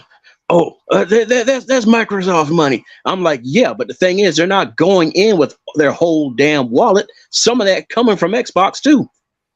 And Fireball, I had all these questions for years, but I never cared enough about fucking PlayStation or the stupid console war to put two and two together. Because at the time I was working, and I had a life, before I semi-retired. I didn't, and even now I don't have time to sit and worry about a company's fucking finances. But I always wondered why, if you sold 45 million units, that you only sold 1 million copies of God of War. I never really, it really made any fucking sense to me. It never really made any sense why Sony never ever gives away their quarterly numbers. Never. Where Microsoft is always transparent, and every time they release their quarterlies, because they are a publicly traded company, yeah, they have to. They're growing. I've never seen a company continually see growth. This shit is wild. This shit is kind of scary right now, and I see why they're scared. Like, E-Rock, yes. Did you? I know you don't watch. I don't like watching Dustin Legary. Did you see the interview with Dustin Legary and Michael Pachter? No, I did not. But I heard Michael Pachter went in. He went in hard, dude. Especially if you're a pony and you can't watch the first half of that interview, because Michael Pachter just basically slammed him. If you haven't watched it, dude, I recommend you highly watch it, because he kind of breaks down. Again, his gaming stuff, take it as it is. I listen to more of his financials when he talks about the financial stuff and his business, perspective and stuff like that. Not saying he's 100% right, but when he starts breaking down, he talks about all of this stuff, dude. He talks look who he works for. Webb Morgan still, right? Yeah. Oh, what is it? I forgot. He works for one of the financial. Well, thank you. But see, the thing is, it's like he's saying nothing different. It's funny. It's funny because I before E-Rock showed up and we were talking about this, I didn't get to expand on this, because what he said is no different than what he said on RDX podcast, and he had that whole panel pissed off. Wow. He had them all pissed off. I mean, he had watching that interview with Dustin, because Dustin, there's points where Dustin wants to interject like a PlayStation side, but he just keeps his mouth shut. I'm telling you, it's wonderful. There's 2 or 3 times where Dustin would normally go in and say something. Well, but with PlayStation, but he just kept his mouth shut. He wanted to say something, but he kept it shut because Michael Pachter would have slammed him. Sake of forever. It wasn't no RDX. Huh? When they Fireballs, when they can't control the narrative, they don't like that shit, and that's why you guys don't get invited. And myself, I'm blacklisted forever. But y'all don't get invited to a lot of podcasts because these guys don't want to hear a counterpoint. Like when you get me and 100 on the show, you're going to have a point and a counterpoint. It's not that we dislike each other; we just disagree on shit. Yeah. The Sony PlayStation supporters do not want any news contrary to what the message is that they're trying to get out. Is that PlayStation is doing well. So I got to see this interview now, because for Michael Pachter to go in there and say anything contrary to their marching orders, which is we sold 45 million consoles, Forspoken is a hit. Like you can't tell them the truth. They're not trying to hear the truth, and that constitutes cult-like behavior. You are now a fucking cult if you just can't say, like the Philadelphia fans. I saw some Philadelphia fans. Oh man, the Eagles should have won that Super Bowl. Like, no, they shouldn't have. They fucking threw that game away after the first half. Why am I? You're not a true Eagles fan. No, look, man. I don't make excuses. We fucking lost. Move on. Sony is losing, and for somebody to go on a podcast and say that shit, I gotta see this interview now. Well, shit. Yeah, I mean, dude, like I said, I mean, he had all of them on RDX pissed off when he said exactly what you heard him say on Destin. And I mean, dude, he had Zucker so damn mad and stuff like that. And he didn't curve his words. He said, "Look, in 10 years, well, y'all heard that when I remember y'all know that from last year, where he said, in 10 more years, if they do not course correct, they're gone." Damn, he gave me 10 years. Wow, that's what he gave him. He did the same thing like what Unlimited does on his podcast, dude. He's basically breaking it down by numbers and perspective of gaming as far as. And they hate that. They fucking hate that because you can't say anything, dude. He basically said like after the deal's done, or Sony is in big trouble. And in fact, that's what Dustin put on the headline of his interview, right, when he put it on YouTube. And so basically, he was just smacking Sony around for the first part of that interview, and then the next part of that interview, he just backed it up with facts. He was telling them they're whiny. Highlight what Rillis said. Yeah, what Rillis just last said. That's exactly what Pachter said. In 10 years, Sony as we know it will not exist. Because he kept trying to assuage Zucker's fears. Zucker's fears, saying that, look, I didn't say they will be gone. I'm just saying that they're not gonna exist the way you know them. That's what he said on Dustin's interview too. They'll be smaller. And then it's funny because he threw shade to Nintendo, which I agree with what he said about Nintendo. Right, but he said, but then they single out Sony, and he's basically like, yeah, but Sony's, they're not gonna be the same. And see, the thing is with Nintendo, what I agree with him on Nintendo is that because of the pull of Nintendo's IPs and stuff like that, and they have such a big ass treasure trove of them, they can exist for probably another 2 decades at the most. That. But the problem is, which both like me and Funny, Realist and Legal been talking about, is that if you really think about it, their actual base that's keeping them afloat, they getting old like us. They're getting old and crotchety. They're dying. Hey, Fireballs. I know I'm going too far back in time for you into the 80s. You know what? Their fan base ages out like that Mexican group Menudo. Like, remember Menudo? When you got 18, your ass was out. Like, get out of here, man. And they found the new young Mexican. You know what I mean? Their fan base is aging out. But some of these dudes is proud to be 55. Aging out like Menudo, aging out like the foursome D's. Good lord. Hey, E-Rock. On that podcast with Destin, Michael Pachter basically said that fan base is dying off and is being replaced by new fans. See, you notice after all these years, I'm gonna bring this up and I'm gonna shut up. After all these years, all these damn years, now we're seeing a Mario movie. After all these years, decades, now we're seeing a 3D Mario movie. Because that damn Sonic is so good. That's one. But see, Nintendo pulled what they did with Sega throughout the years. They waited. They used them. They used them as the canary in the mine to see how it would go. And that's an old reference. Hold on. There's a shitty Mario movie back in like the early 90s, though. Oh yeah, damn, you're right. John Leguizamo and that other guy. Damn, good memory. That was done. Dennis Hopper as Browser. Yeah. That was done off of pure hubris. That was because Nintendo was flying high. That's why that happened, and that movie crashed and burned. Wait. Hey, hold on, one second. What is RDX Dealers podcast? Yeah, it is, right? Yep. So Zucker and all those guys are pissed. No, well, this was like last year, man. Because I really do not bother with them after I seen how they've been acting. I was like, nah, forget this.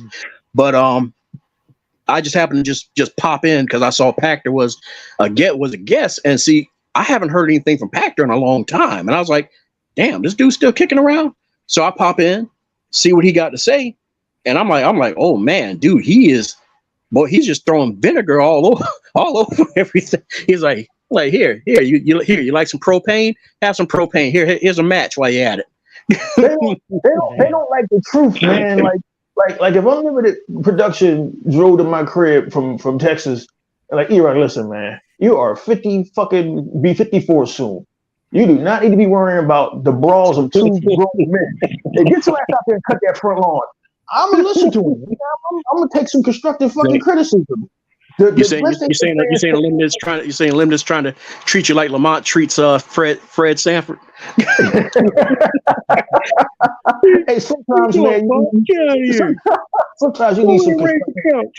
It's okay to get some constructive criticism, man. I need it all the time. I fuck up. I do dumb shit. You know what I mean? It's well documented all the dumb shit I did on my channel, and my boys had to say, E-Rock, what the fuck are you doing? But like, you know, the Sony fan base, they hear the constructive criticism, but it's like they don't want to listen to it. So for somebody like Michael Pachter, and we disagree with what he said before, but the fact again is, you know, he works for, like you said, Wedbush Morgan, and he runs the fucking numbers. But it's to the point now, man, they don't want to hear numbers. They don't want to hear constructive criticism. They don't even want to hear helpful criticism like, guys, y'all are on Twitter too much. Please turn off that computer and step outside and get some air, touch some grass. They're not trying to hear that shit, man. So I really don't know what to say. I'm enjoying it, but at the same time, Sega Forever, I'm sick of it. At the same time, I'll be glad when this company is going, because maybe when this PlayStation is going, we could finally get back to talking about gaming. We don't talk about gaming anymore, man. And see, the thing is, it's funny. When we first podcast together, I used to be one of the ones saying that no, Sony can hang. It's just that their fan base need to go. But now I'm kind of like what you were. It's like, maybe you might have to cut the leg off to stop that infection. Yes. Yeah. Well, I mean, you have to, because they created it. They created the monsters you see now. Yeah, and see the thing is, I don't know if it's a Japanese pride thing. I don't know, but it's strange that, because see, remember at one time, you know, let's not gloss over. Remember at one time, the Xbox fan base. Remember how wild Xbox Live used to be back around 2007 and 8. Yeah, correct. They were out of control. And the thing about that is that Phil Spencer came out publicly. Whoever was in charge and spoke on that shit. This is not who we are. Yeah. This is not our identity. And also, in a public interview on a website, it wasn't an interview. It was just on a fucking website. An Xbox fan came at Phil Spencer talking about some, man, why you gotta put what the fuck was that game? The game with the guy that time traveled. Quantum Break. Thank you. Thank you, Unlimited. Why are you putting Quantum Break on PC? And Phil said, you're talking about crap. I've never seen an executive stand his ground against a consumer before. And I was like, whoa, this is crazy. I've never seen this before. He's like, you're telling me you're not going to buy a game because someone else can play it? Mm-hmm. I've never seen Sony come out and publicly, Unlimited Production, address their fan base. Not when they threatened Camilla Luddington, the voice actor of Tomb Raider. Not when they threatened to kill developers. Not when they harassed and bully people. I've never seen put patients that are on a operating beds information on the web. So, but yeah, like I said, dude, 2007, 2008, live was live.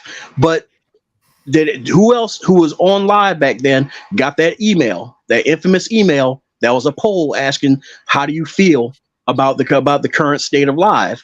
And wouldn't you know, I think it was, my memory is fuzzy, but if I remember correctly, I think it was barely a month later, there was a mass ban, and a whole lot of those trolls were 86 the fuck out of it.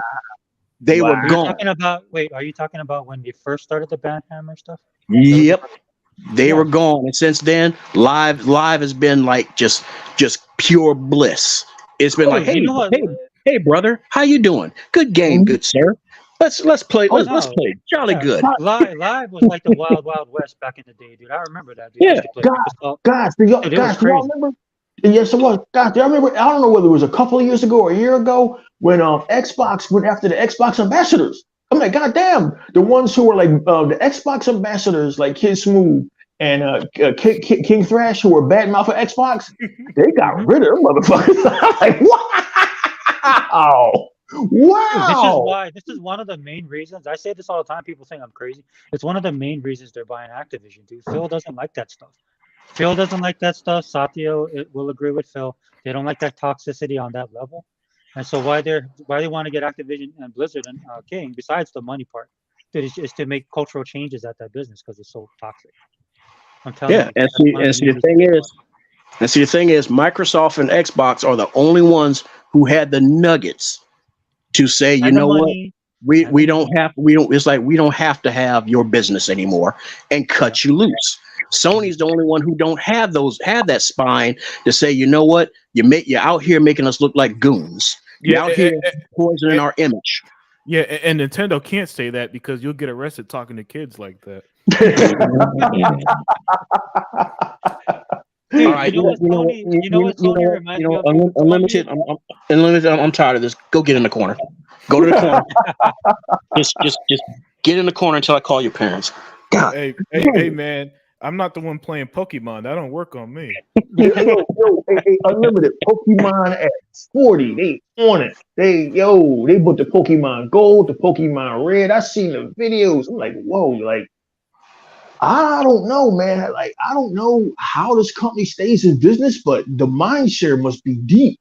That somehow you are dragging out decades-old IPs, not making no investment in hardware, and people are still buying this shit. Man, dude, I had that one dude pissed off that was trying to say like Nintendo's is the real money maker out of the three and everything. Because I told him, I said that's strange because after all these years, why is it that the money maker still does not actually fully own Pokemon?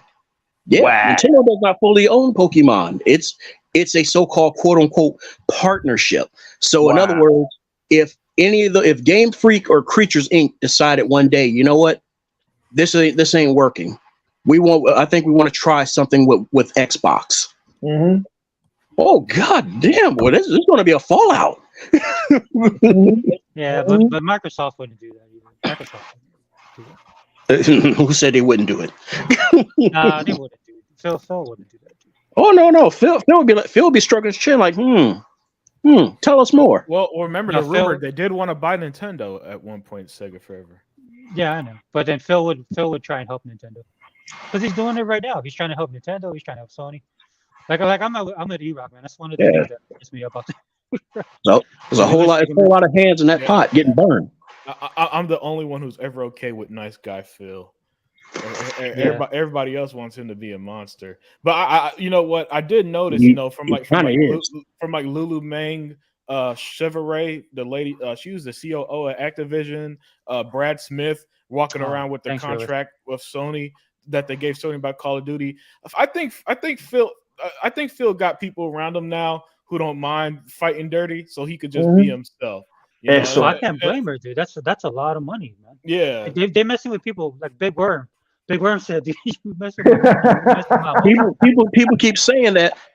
Oh no! If the deal falls through, Activision can't afford to cut Sony loose. They can't do that. A business is a business. And I said, but the thing is, I keep trying to explain to y'all, there's no other business more petty than big business. You got to understand, $250,000 check compared to a near $80 billion check. Think about that. And plus golden parachutes and stock options. You threw me under the bus and you effed me out of that. And I'm trying to get out of this because of lawsuits. Because the longer I'm here, because dude, it's like Activision was a sinking ship. They're trying to bail. And you gonna F me out of this? Oh no, okay, I tell you what. Yeah, sure, you can still get Call of Duty, but you ain't getting no maps. I like how they say, I can't believe she shared that. I can't believe she said that. I'm like, I would too. It was a highly profitable sinking ship who's been around since I was a child. I was a child when I first saw Activision's name on the side of the Spider-Man for Atari 2600 box. They have been around forever. Hey, shoplifter for me, buddy. But damn, shoplifter, goddamn. But no, it wasn't shoplifter. It was Cobra Command. That's what it was. We're going back now. They wanted to sell. They sought out buyers, and I'm sure that Sony never made that list because they don't have that kind of money to spend. And their board of directors voted, we're going to sell the Xbox because after watching what Phil Spencer's done these last 8 years, they are best suited to let us run autonomously, or whatever the fuck that word is. But we'll have some oversight now from a guy who turned around this gaming giant. Like, I criticize Phil for being a nice guy and so forth, but if he really wants to save gaming and be so unlike Sony was when Sega was dying, we all remember that. That's still a bitter pill to swallow. Maybe Phil knows something that I don't know. I don't run a fucking $675 billion multinational. Sometimes I do run off of emotions. Like, I'm never going to understand what the fuck James Gunn is doing over there at DC. I'm never going to understand a lot of shit. But I'm beginning to see now that game preservation is important. And we don't want PlayStation to die. We want the company that exists now to go away. You know what? The PlayStation, can you imagine a world, sake of heaven, where the PlayStation brand exists like the Sega brand exists? As a third party publisher. That's the route they're going. But I mean, that's where they started from, so why not? I can't see them. I can't see them remaining in manufacturing much longer. Like, what? They got $48 million in the bank, I believe, $48 billion in the bank. That might be enough money to R&D 2 more consoles. And then what? You're going to be a company whose research and development budget is to the fucking moon. I'd be scared too. I would, but this is a fight that you guys wanted. You guys have always asked for years. The PlayStation fan base, the Xbox fan base have asked, when is Xbox going to compete? When is Xbox going to fight back? Well, they competed. They fought back. And everybody's fucking pissed at them. I don't understand. I just, this is the sort of thing that would piss me off, but I can't get pissed off by there be a clearly defined winner and a clearly defined loser. WCW had to lose against WWE. The cable companies are losing against streaming. This was inevitable. So to think that PlayStation was going to be around forever, it's just stupid.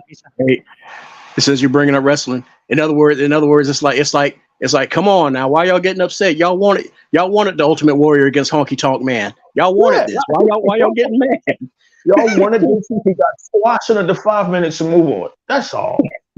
That's all. I don't. It's. I don't like the way this guy is acting. He looks like he's on crack.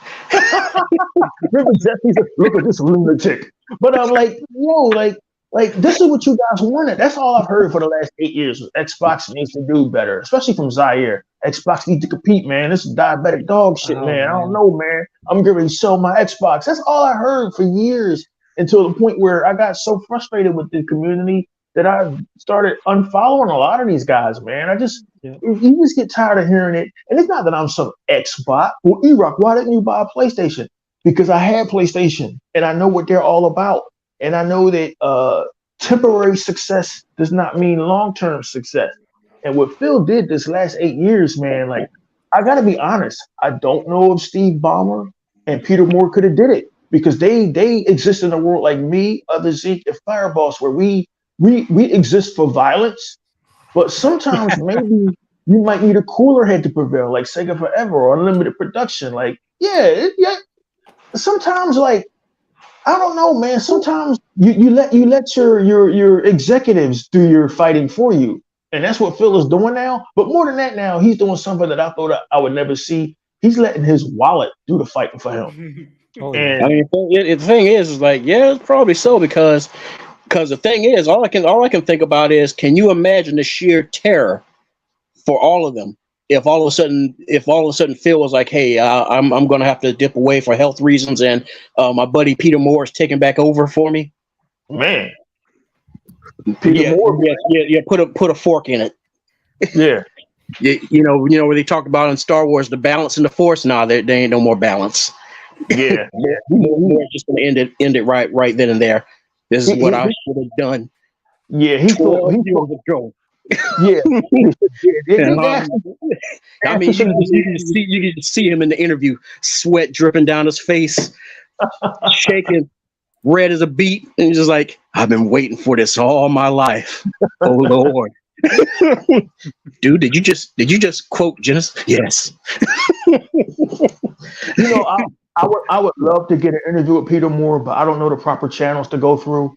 I would love to pick his brains and see what he thinks about turn of events in gaming, because it'll be an interesting goddamn interview. It really would. Between the two of you, yeah, I think it would be. Well, it would be the whole podcast, and I would invite everybody that's been involved in this for the last 8 years. Yourself, Mr. 100, Sega Forever, just so we could pick this guy's brains, because he was over there at Xbox, and I think he wanted to destroy Sony. Also. Yeah, he hated them for what they did back in the day. So to hear his thoughts, to this day, he hates them, dude. To this day. Oh yes, dude. Oh my God. See, but the thing is, I think he hated them just as much as he hated Sega Japan, because the thing is, we got to be honest though. I keep saying this, we got to be honest. All right. I look at Sony in the way where this is what happened. Sega was the distraught father who lost his job, lost his pension.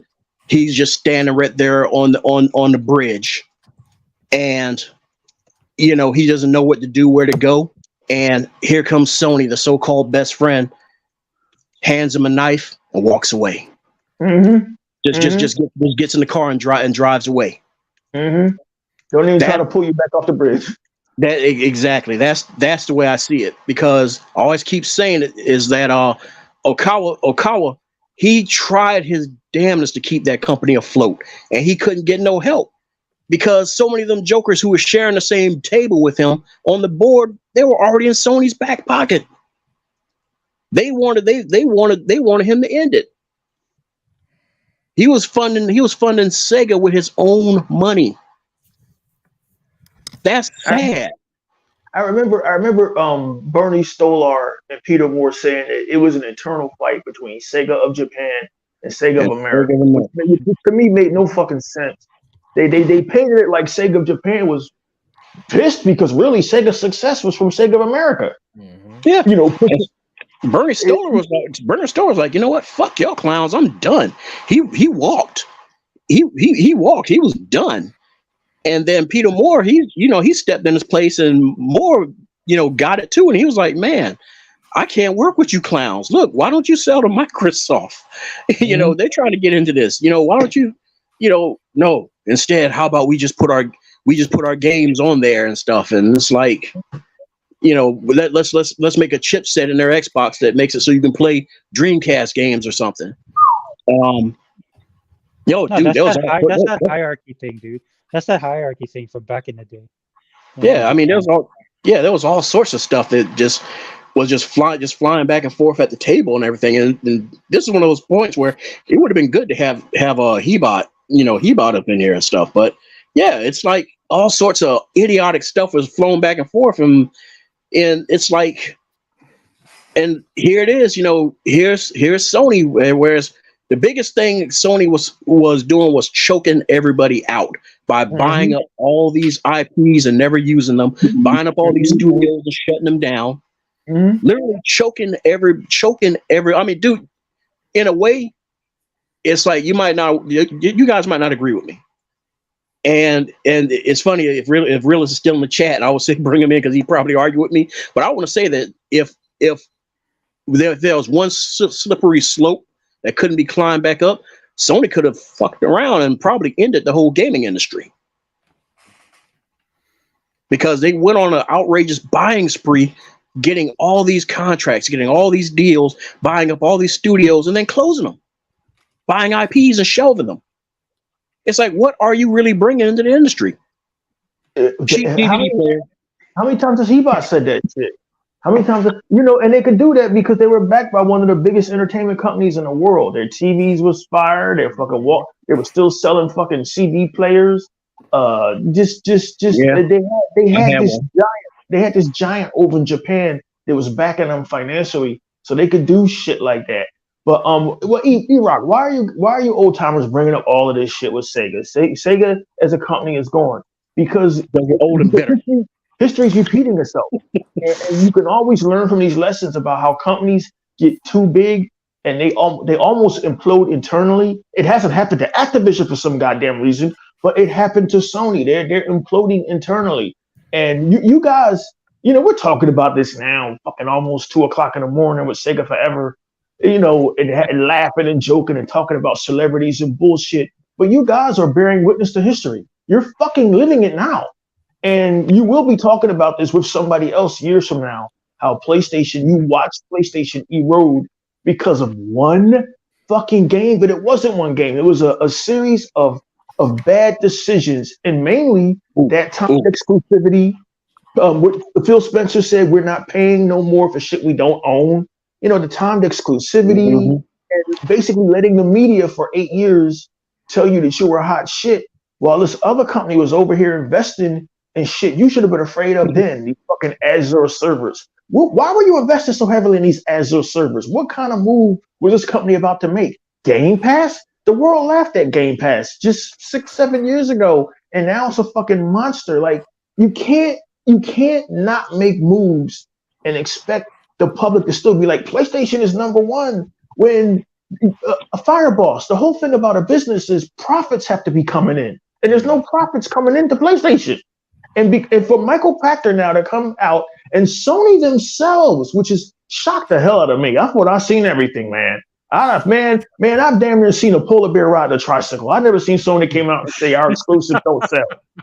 Our exclusives don't sell. Our exclusives aren't making us any money. We need Call of Duty. This is beyond a paradigm shift. This is history. You're watching it. You're living it. Mm-hmm. What you highlighted there for the realists, thank you very much. Thank you very much, realists, because we've all been saying that right there. The playbook that Sony has been using was stolen. The play was stolen out of Nintendo's own playbook. Yep. They did the same shit. But it's a different world now. It ain't working no more. Yeah, well, I mean, look, with an American company in the lead, if you thought the 360 was great days, we're in the new golden age. Microsoft literally owns these publishers and developers and IPs and engines, right? They're not just paying it. They're not just paying for 1 or 2 games here or there off a console. They're not just renting a game for a year or two. Nope, they are owning it. Bought it. Because that's the only way they're going to get an even-handed comparison of any sort of parity, because now there's no excuse. They're your first party now. Your family. You got access to all the DirectX 12 Ultimate tools and RDNA 2 and soon to be RDNA 3. You got no excuse. Oh, there's not enough time. No. You're owned by us now. We are giving you time, but we'll have to delay. Then delay. Yeah, Phil said he's not done. They ain't done, and I believe him. They ain't done, dude. After this deal, they're gonna buy some more people. E-Rock, the person who I really want to see unleashed, because I mean, we seeing Lulu go ham and stuff like that on social media. I want them to just go ahead and just let Aaron Greenberg just speak his mind, just say what he want to say. Because I honestly think that they be having a chain on him. Because I know he wants to really cut loose and say a lot of stuff that a lot of the mules are not going to want to hear. Yeah. Like nobody wants to have an interview with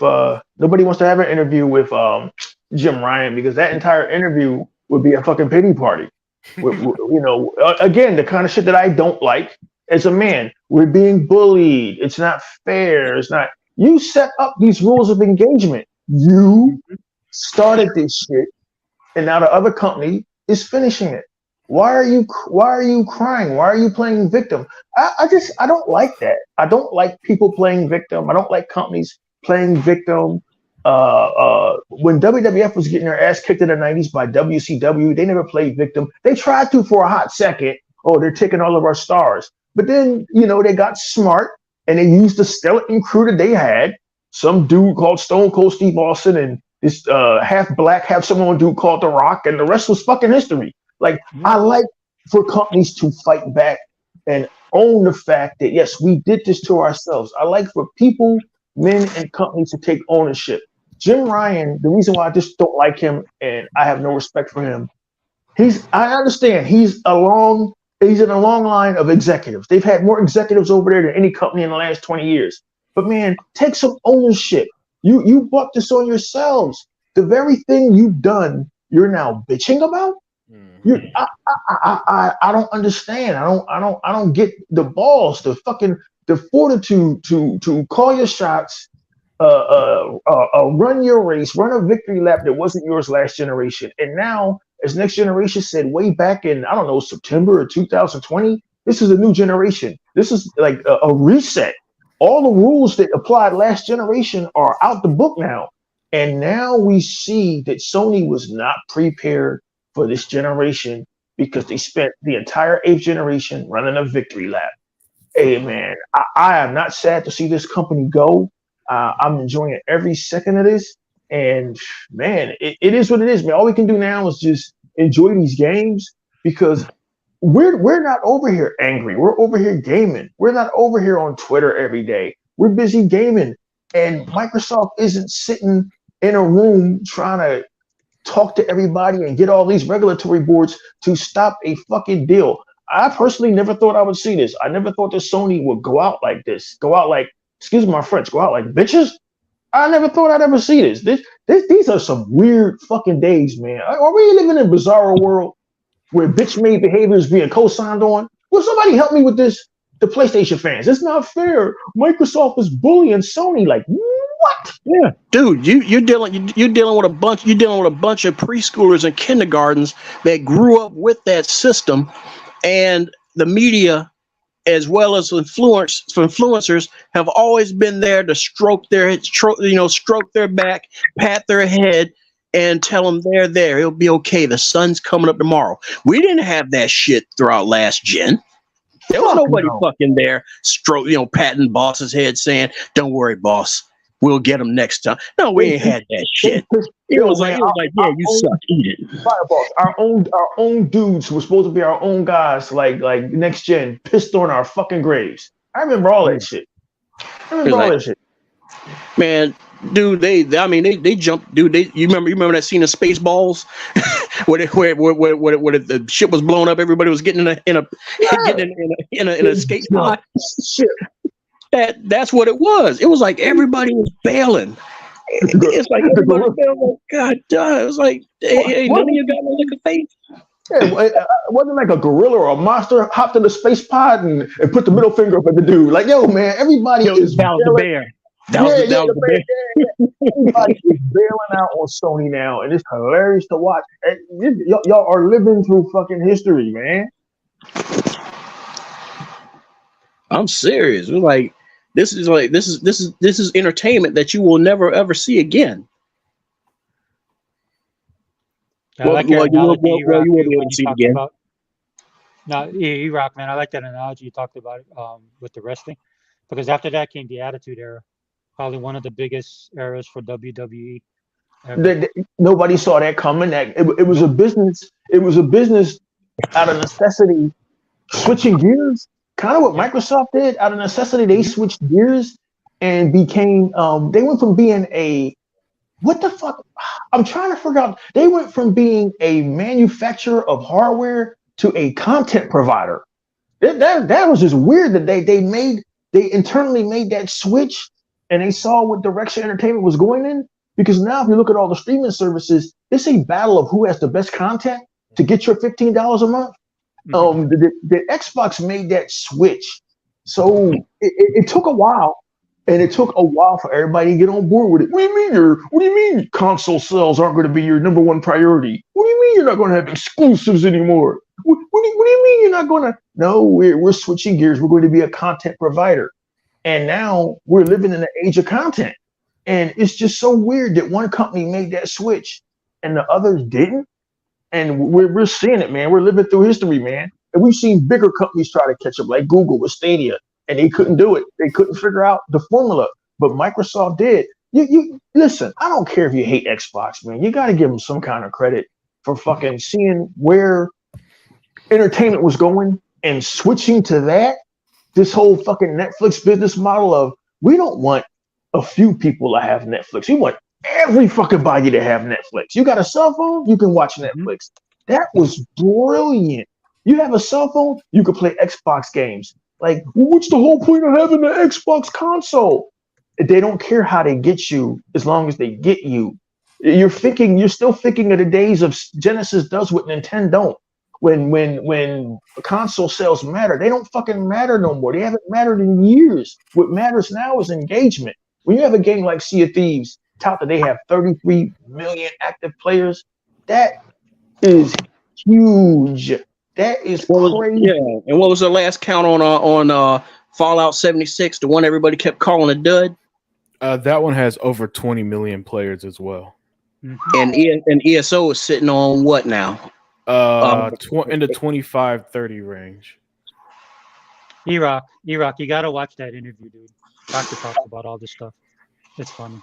I'm going to watch it soon. He even uses the analogy of Netflix. I'm going to watch as soon as we sign out, man. It's just we're living through history, man. It's going to be a crazy time in gaming, but a good time in gaming because I've never been more entertained. I've never had more content. Like I'm actually deleting stuff off of my hard drive. I never thought I'd be like, man, I played Atomic Heart for about 5 minutes. I'm done with this. I played World of Fallen Dynasty for about 5 minutes. I'm done with this. Like, it's funny though. I'll just interject real quick and shut up.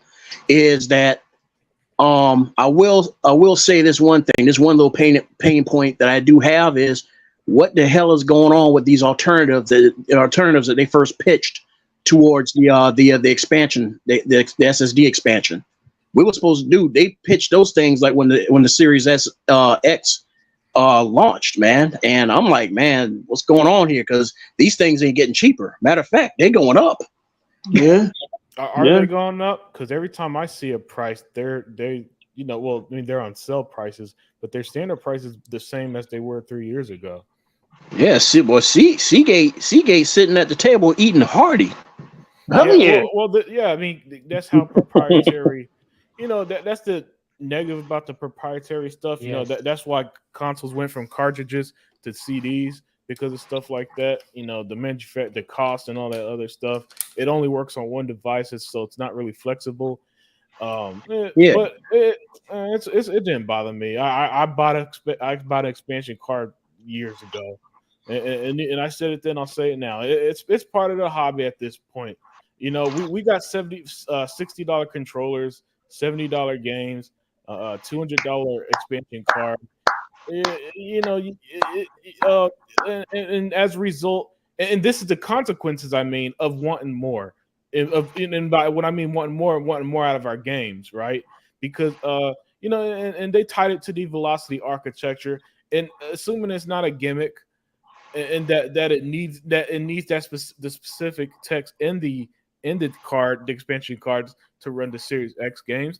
That was a decision they made that they thought, okay, we got to do this, and as a way to make our games run as best as they can. So so it's great that Sony could use any SSD, I believe, that you when you upgrade the storage. But it's one of the things with gaming that you just take.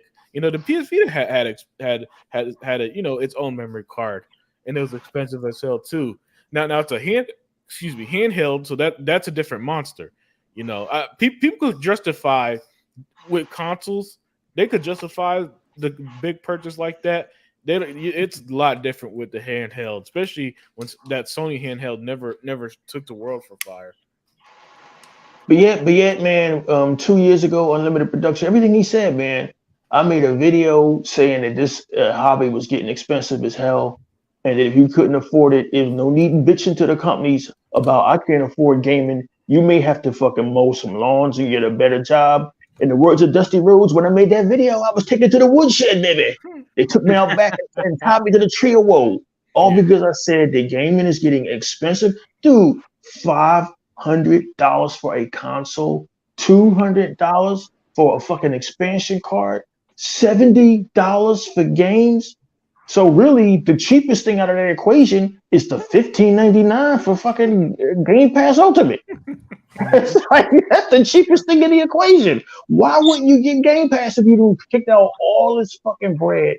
Like gaming is expensive now, man, and they can't put the genie back in the bottle because of what Unlimited Production said, and because of these nonstop videos from fucking Digital Foundry. We need better frame rates. We need ray tracing. The ray tracing ain't right. We need all of these soft shadows and all of this stuff. Well, that stuff costs money, and because it costs money to develop, the end cost is going to come out of your fucking pocket. So to have these PC gamers like, oh no, it's Alex sitting out, and gaming's expensive and it shouldn't be. Well, it wouldn't be if we could pirate our shit like you do. And not only that, if you guys see, you can't sit here and say, well, gaming's expensive, but you don't want the you don't want PlayStation 2 graphics. Because to evolve past that, you know what needs to happen? I don't know. Better tech. What's expensive? Oh, that's right. More equipment, more specialization to program the equipment from these developers and coders. So it's just so funny to me, E-Rock, when they say stuff like that. And then they always use the most obscure or ridiculous example. They use Hi-Fi Rush. Hi-Fi Rush does not have Hellblade graphics, guys. Nope. And it's so disingenuous to sit there and pretend every game has the same budget. No, they fucking don't. You guys hate. Listen, I'm gonna be real with y'all. I hate the gaming community. Fucking hate them. I do say it forever. I hate their fucking guts because they hate everything, and then they hate everything to the point that games suffer. You know what I'm saying? And that's what I don't like.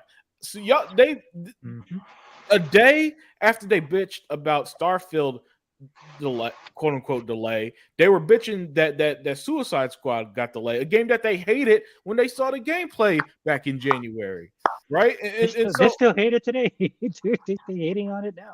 Yeah, man. So gaming has become this weird lose-lose situation with them, and then they hold games to these unrealistic standards. Well, we want 4K 60 ray tracing, no flaws, innovation. We want innovation.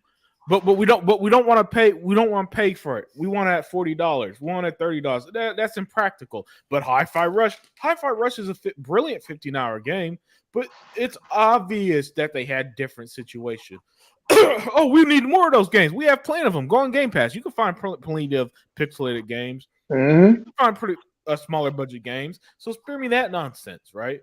Well, game devs are lazy. Yeah, okay, yeah, there are some lazy devs, but as a whole, no. Listen, this is how laziness works in the workplace.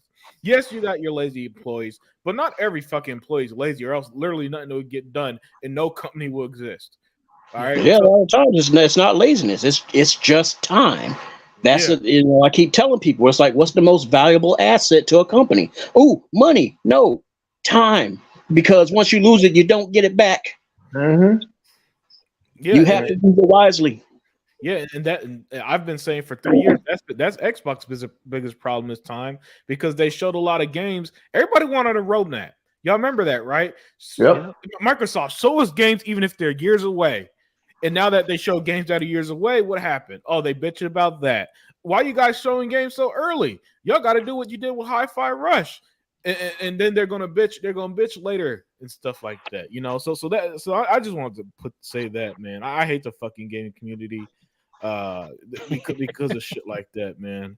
I hate the gaming community as well, because everything you just said, they are a weird lot who just don't understand that every game has to be different. Not every game can be a third person over the shoulder fucking fetch quest. You have a game come out like Hi-Fi Rush, just this great surprise, a throwback to the Sega Dreamcast, and y'all hating on that because of the thrown y'all fucking failure, foreclosure or Forspoken or whatever the fuck it's called. WB Games puts a ton of work into Gotham Knights, which is a fantastic game. Y'all tear that apart because of its frame rate. Oh, it should be 60 FPS. Then you got a game that took 7 years to develop, and I see why. Hogwarts Legacy, which is absolutely fucking fantastic. And we're going to boycott that because I think the ladies are bigot. I'm like, you can't win with these guys, so it's a thing. Why should we listen to them? Why should we listen to Dreamcast guy? Why should we listen to MGB? Why should we listen to these guys anymore? They're fucking. You never see any gameplay up on their channel. They're never doing an unboxing video. They're never talking about gaming. All they're doing is tearing gaming down. And I don't want to be a part of any of that anymore. In fact, on our podcasts, the Exile podcast, I get tired of talking about Sony because I believe they're past tense. I try to find different topics now because how much longer can we talk about this Activision deal? I mean, honestly, this shit. I'll say this about the Activision deal. At least they have juicy content every once in a while, so you could get something good out of it. Yeah, like the last 2 weeks, I love them admitting the exclusive don't sell, and then they want to block the merger. Yeah, brilliant stuff. Absolutely, just you could get some good stuff out of that. But other than that, but we can't talk about the typical Sony stuff because it's just not interesting, and it doesn't revolve around Xbox. You know, who's going to sit here and talk about God of War? That shit came out last year. Even their own fans aren't playing it, so why would we? No, dude, that's why, you know what I hate about the gaming community? They're not gamers. Yeah, basically.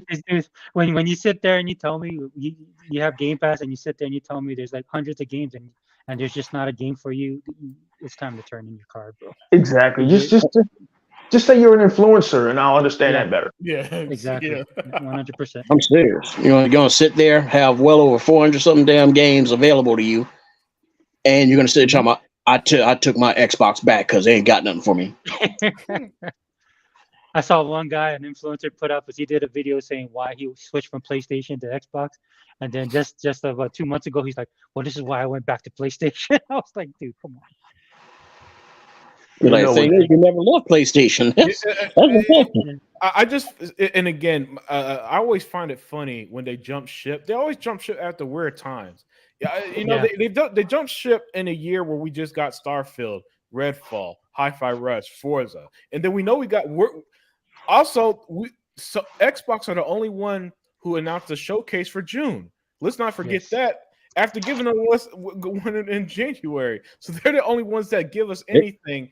And Xbox was the only one at Gamescom. Yeah, and it's the only one.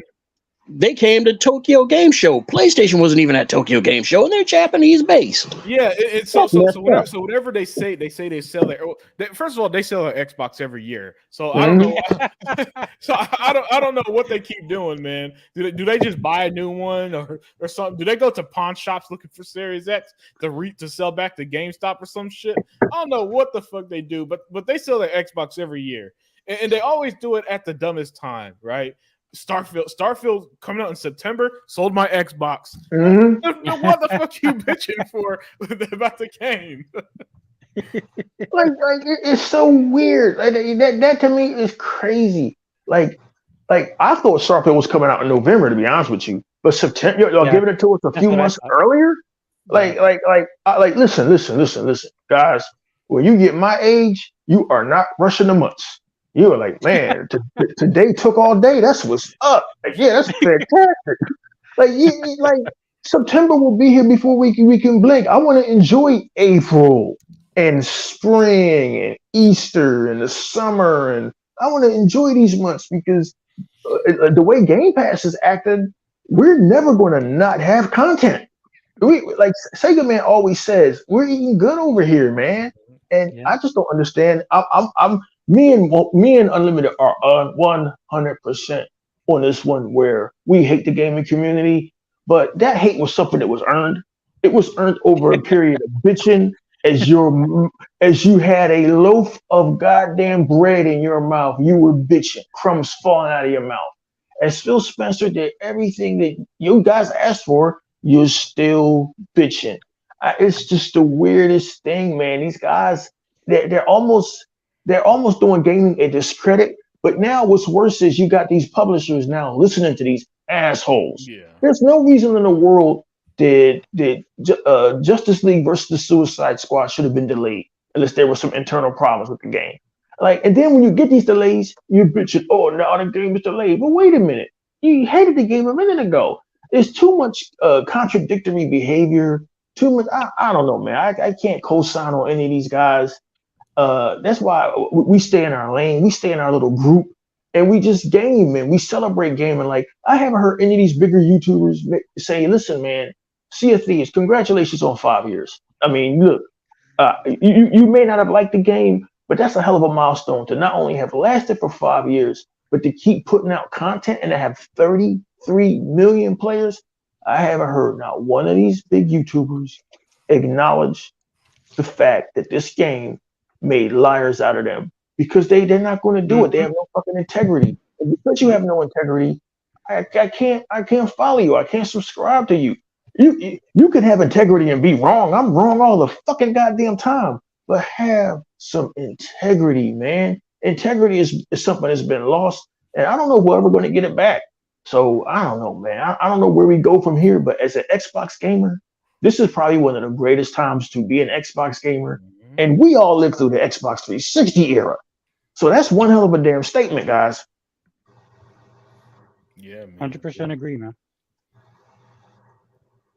Yeah. Hey, I'm gonna head out now. Sega forever. No problem. Sorry. No. So I was just gonna say, man, we surpassed the Wrecking Crew hour, and then we went into the Insomnia podcast. Yeah. So I think we almost 3 hours, dude. But just really quickly, dude, I appreciate everybody coming, because we do need to bounce. And I just want to say, like, to the chat, the chat was amazing.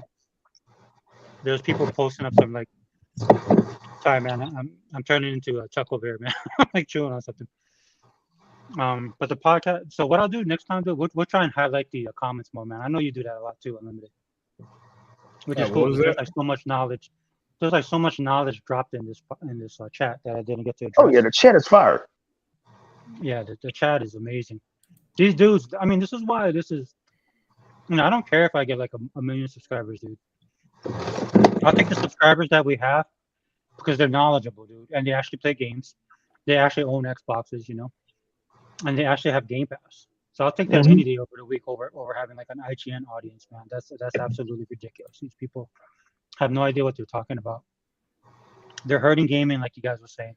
100% on that. But yeah, let's wrap it up real quick, guys. And E-Rock, man, shout yourself out, dude.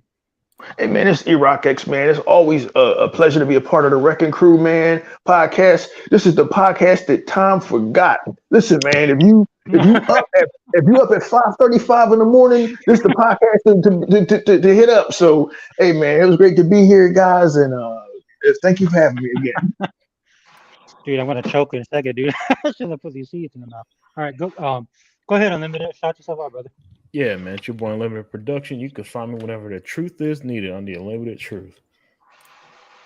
And Fireballs, bro, always a pleasure having you, man, bringing your knowledge. Please shout yourself out. Yeah, this is Fireballs. You can find me on Twitter. You can also find me at the breakfast table, being a part of every Mule's Complete Breakfast. Which is basically a box of oats, which is hard enough to swallow. But I'm supposed to be trying to get myself back into indie development, so I'm trying to reteach myself to do pixel art and everything. So just go ahead and like check, pop in, check it out, see what I'm doing, take a laugh at my horrible attempts, and yeah, thanks for having me. Yeah, man, it's always a pleasure to have you on, man. Like I said, everybody here is welcome, dude. And just real quick, the Siphon Filter, man. Don't worry. Look, I think you've been in the podcast before, but if it's your first time, so don't worry about like the stuff that we do on this podcast. Dude. We've been all of us here have been tight since 2013, and I've been following E-Rock since the OneUp.com days, man. So I know E-Rock for a long time. And don't be worried about time either, because you're gonna be here for a minute, bro. You know what the deal is, man. This podcast goes 5 or 6 hours, bro. So don't even worry about time. Yeah. So a lot of us we very passionate about what we like and what we don't like, dude. If to follow up the Chris Rock thing, I was about to tell Unlimited and E-Rock that DC sucks, and that would have started a whole nother argument. Well, see, I'm used to that. I would have just let that roll off my back. I'm used to that. No, then they would have told me Marvel sucks, but then they would have lost because I would have said, "Yeah, you're right." So, I'm at a point where I just don't even care anymore. Yeah, and I'm a comic book guy. You got to remember, I was mainstream. I started on that side and everything before I'm doing what I do now, pay my bills and stuff. But yeah, man, it's sad. It's just horrible. Yeah. But they put themselves there. They dug themselves in that trap, and good luck getting out of it now. Well, until they fire Kevin Feige. Anyway, that's another podcast. But yeah. So what we're gonna do, like, this is what we do here. So don't feel. I don't want you to feel bad thinking you started something, because Bone and E-Rock they could have argued about the Eagles and the Raiders. Oh yeah, man, me and Bone, man, I love that dude. We argue about shit all the time, man. You know what I mean? It's all love, man. Shit. Yeah. So, but welcome. Thanks for stopping by. But yeah, so my name is Xbox All In channel, Sega Forever, on social media, man, and that's my gamer tag if you guys want to hang out and play. Good stuff coming from Game Pass. But yeah, dude, thank you guys for stopping in. Dale, it was good to see you. If you want to jump in, I send you a link there. If you want to jump in, just jump in. I can get up to 10 people in here. And if anybody of you guys are in the chat, like Realist, dude, all you guys, man, that comes every week, if Radiance especially, if you guys want to jump in, dude, just hit me up and then I'll send you a link. Bring in Realist so me and him can have our cage match. No, and I'm being serious, Mr. Kima. All you guys do. Baka, if you guys want to jump in here, just let me know. Like I said, I paid for the subscription, so I will use it. But anyway, man, Xbox All In channel, host Sega Forever. We out. Later.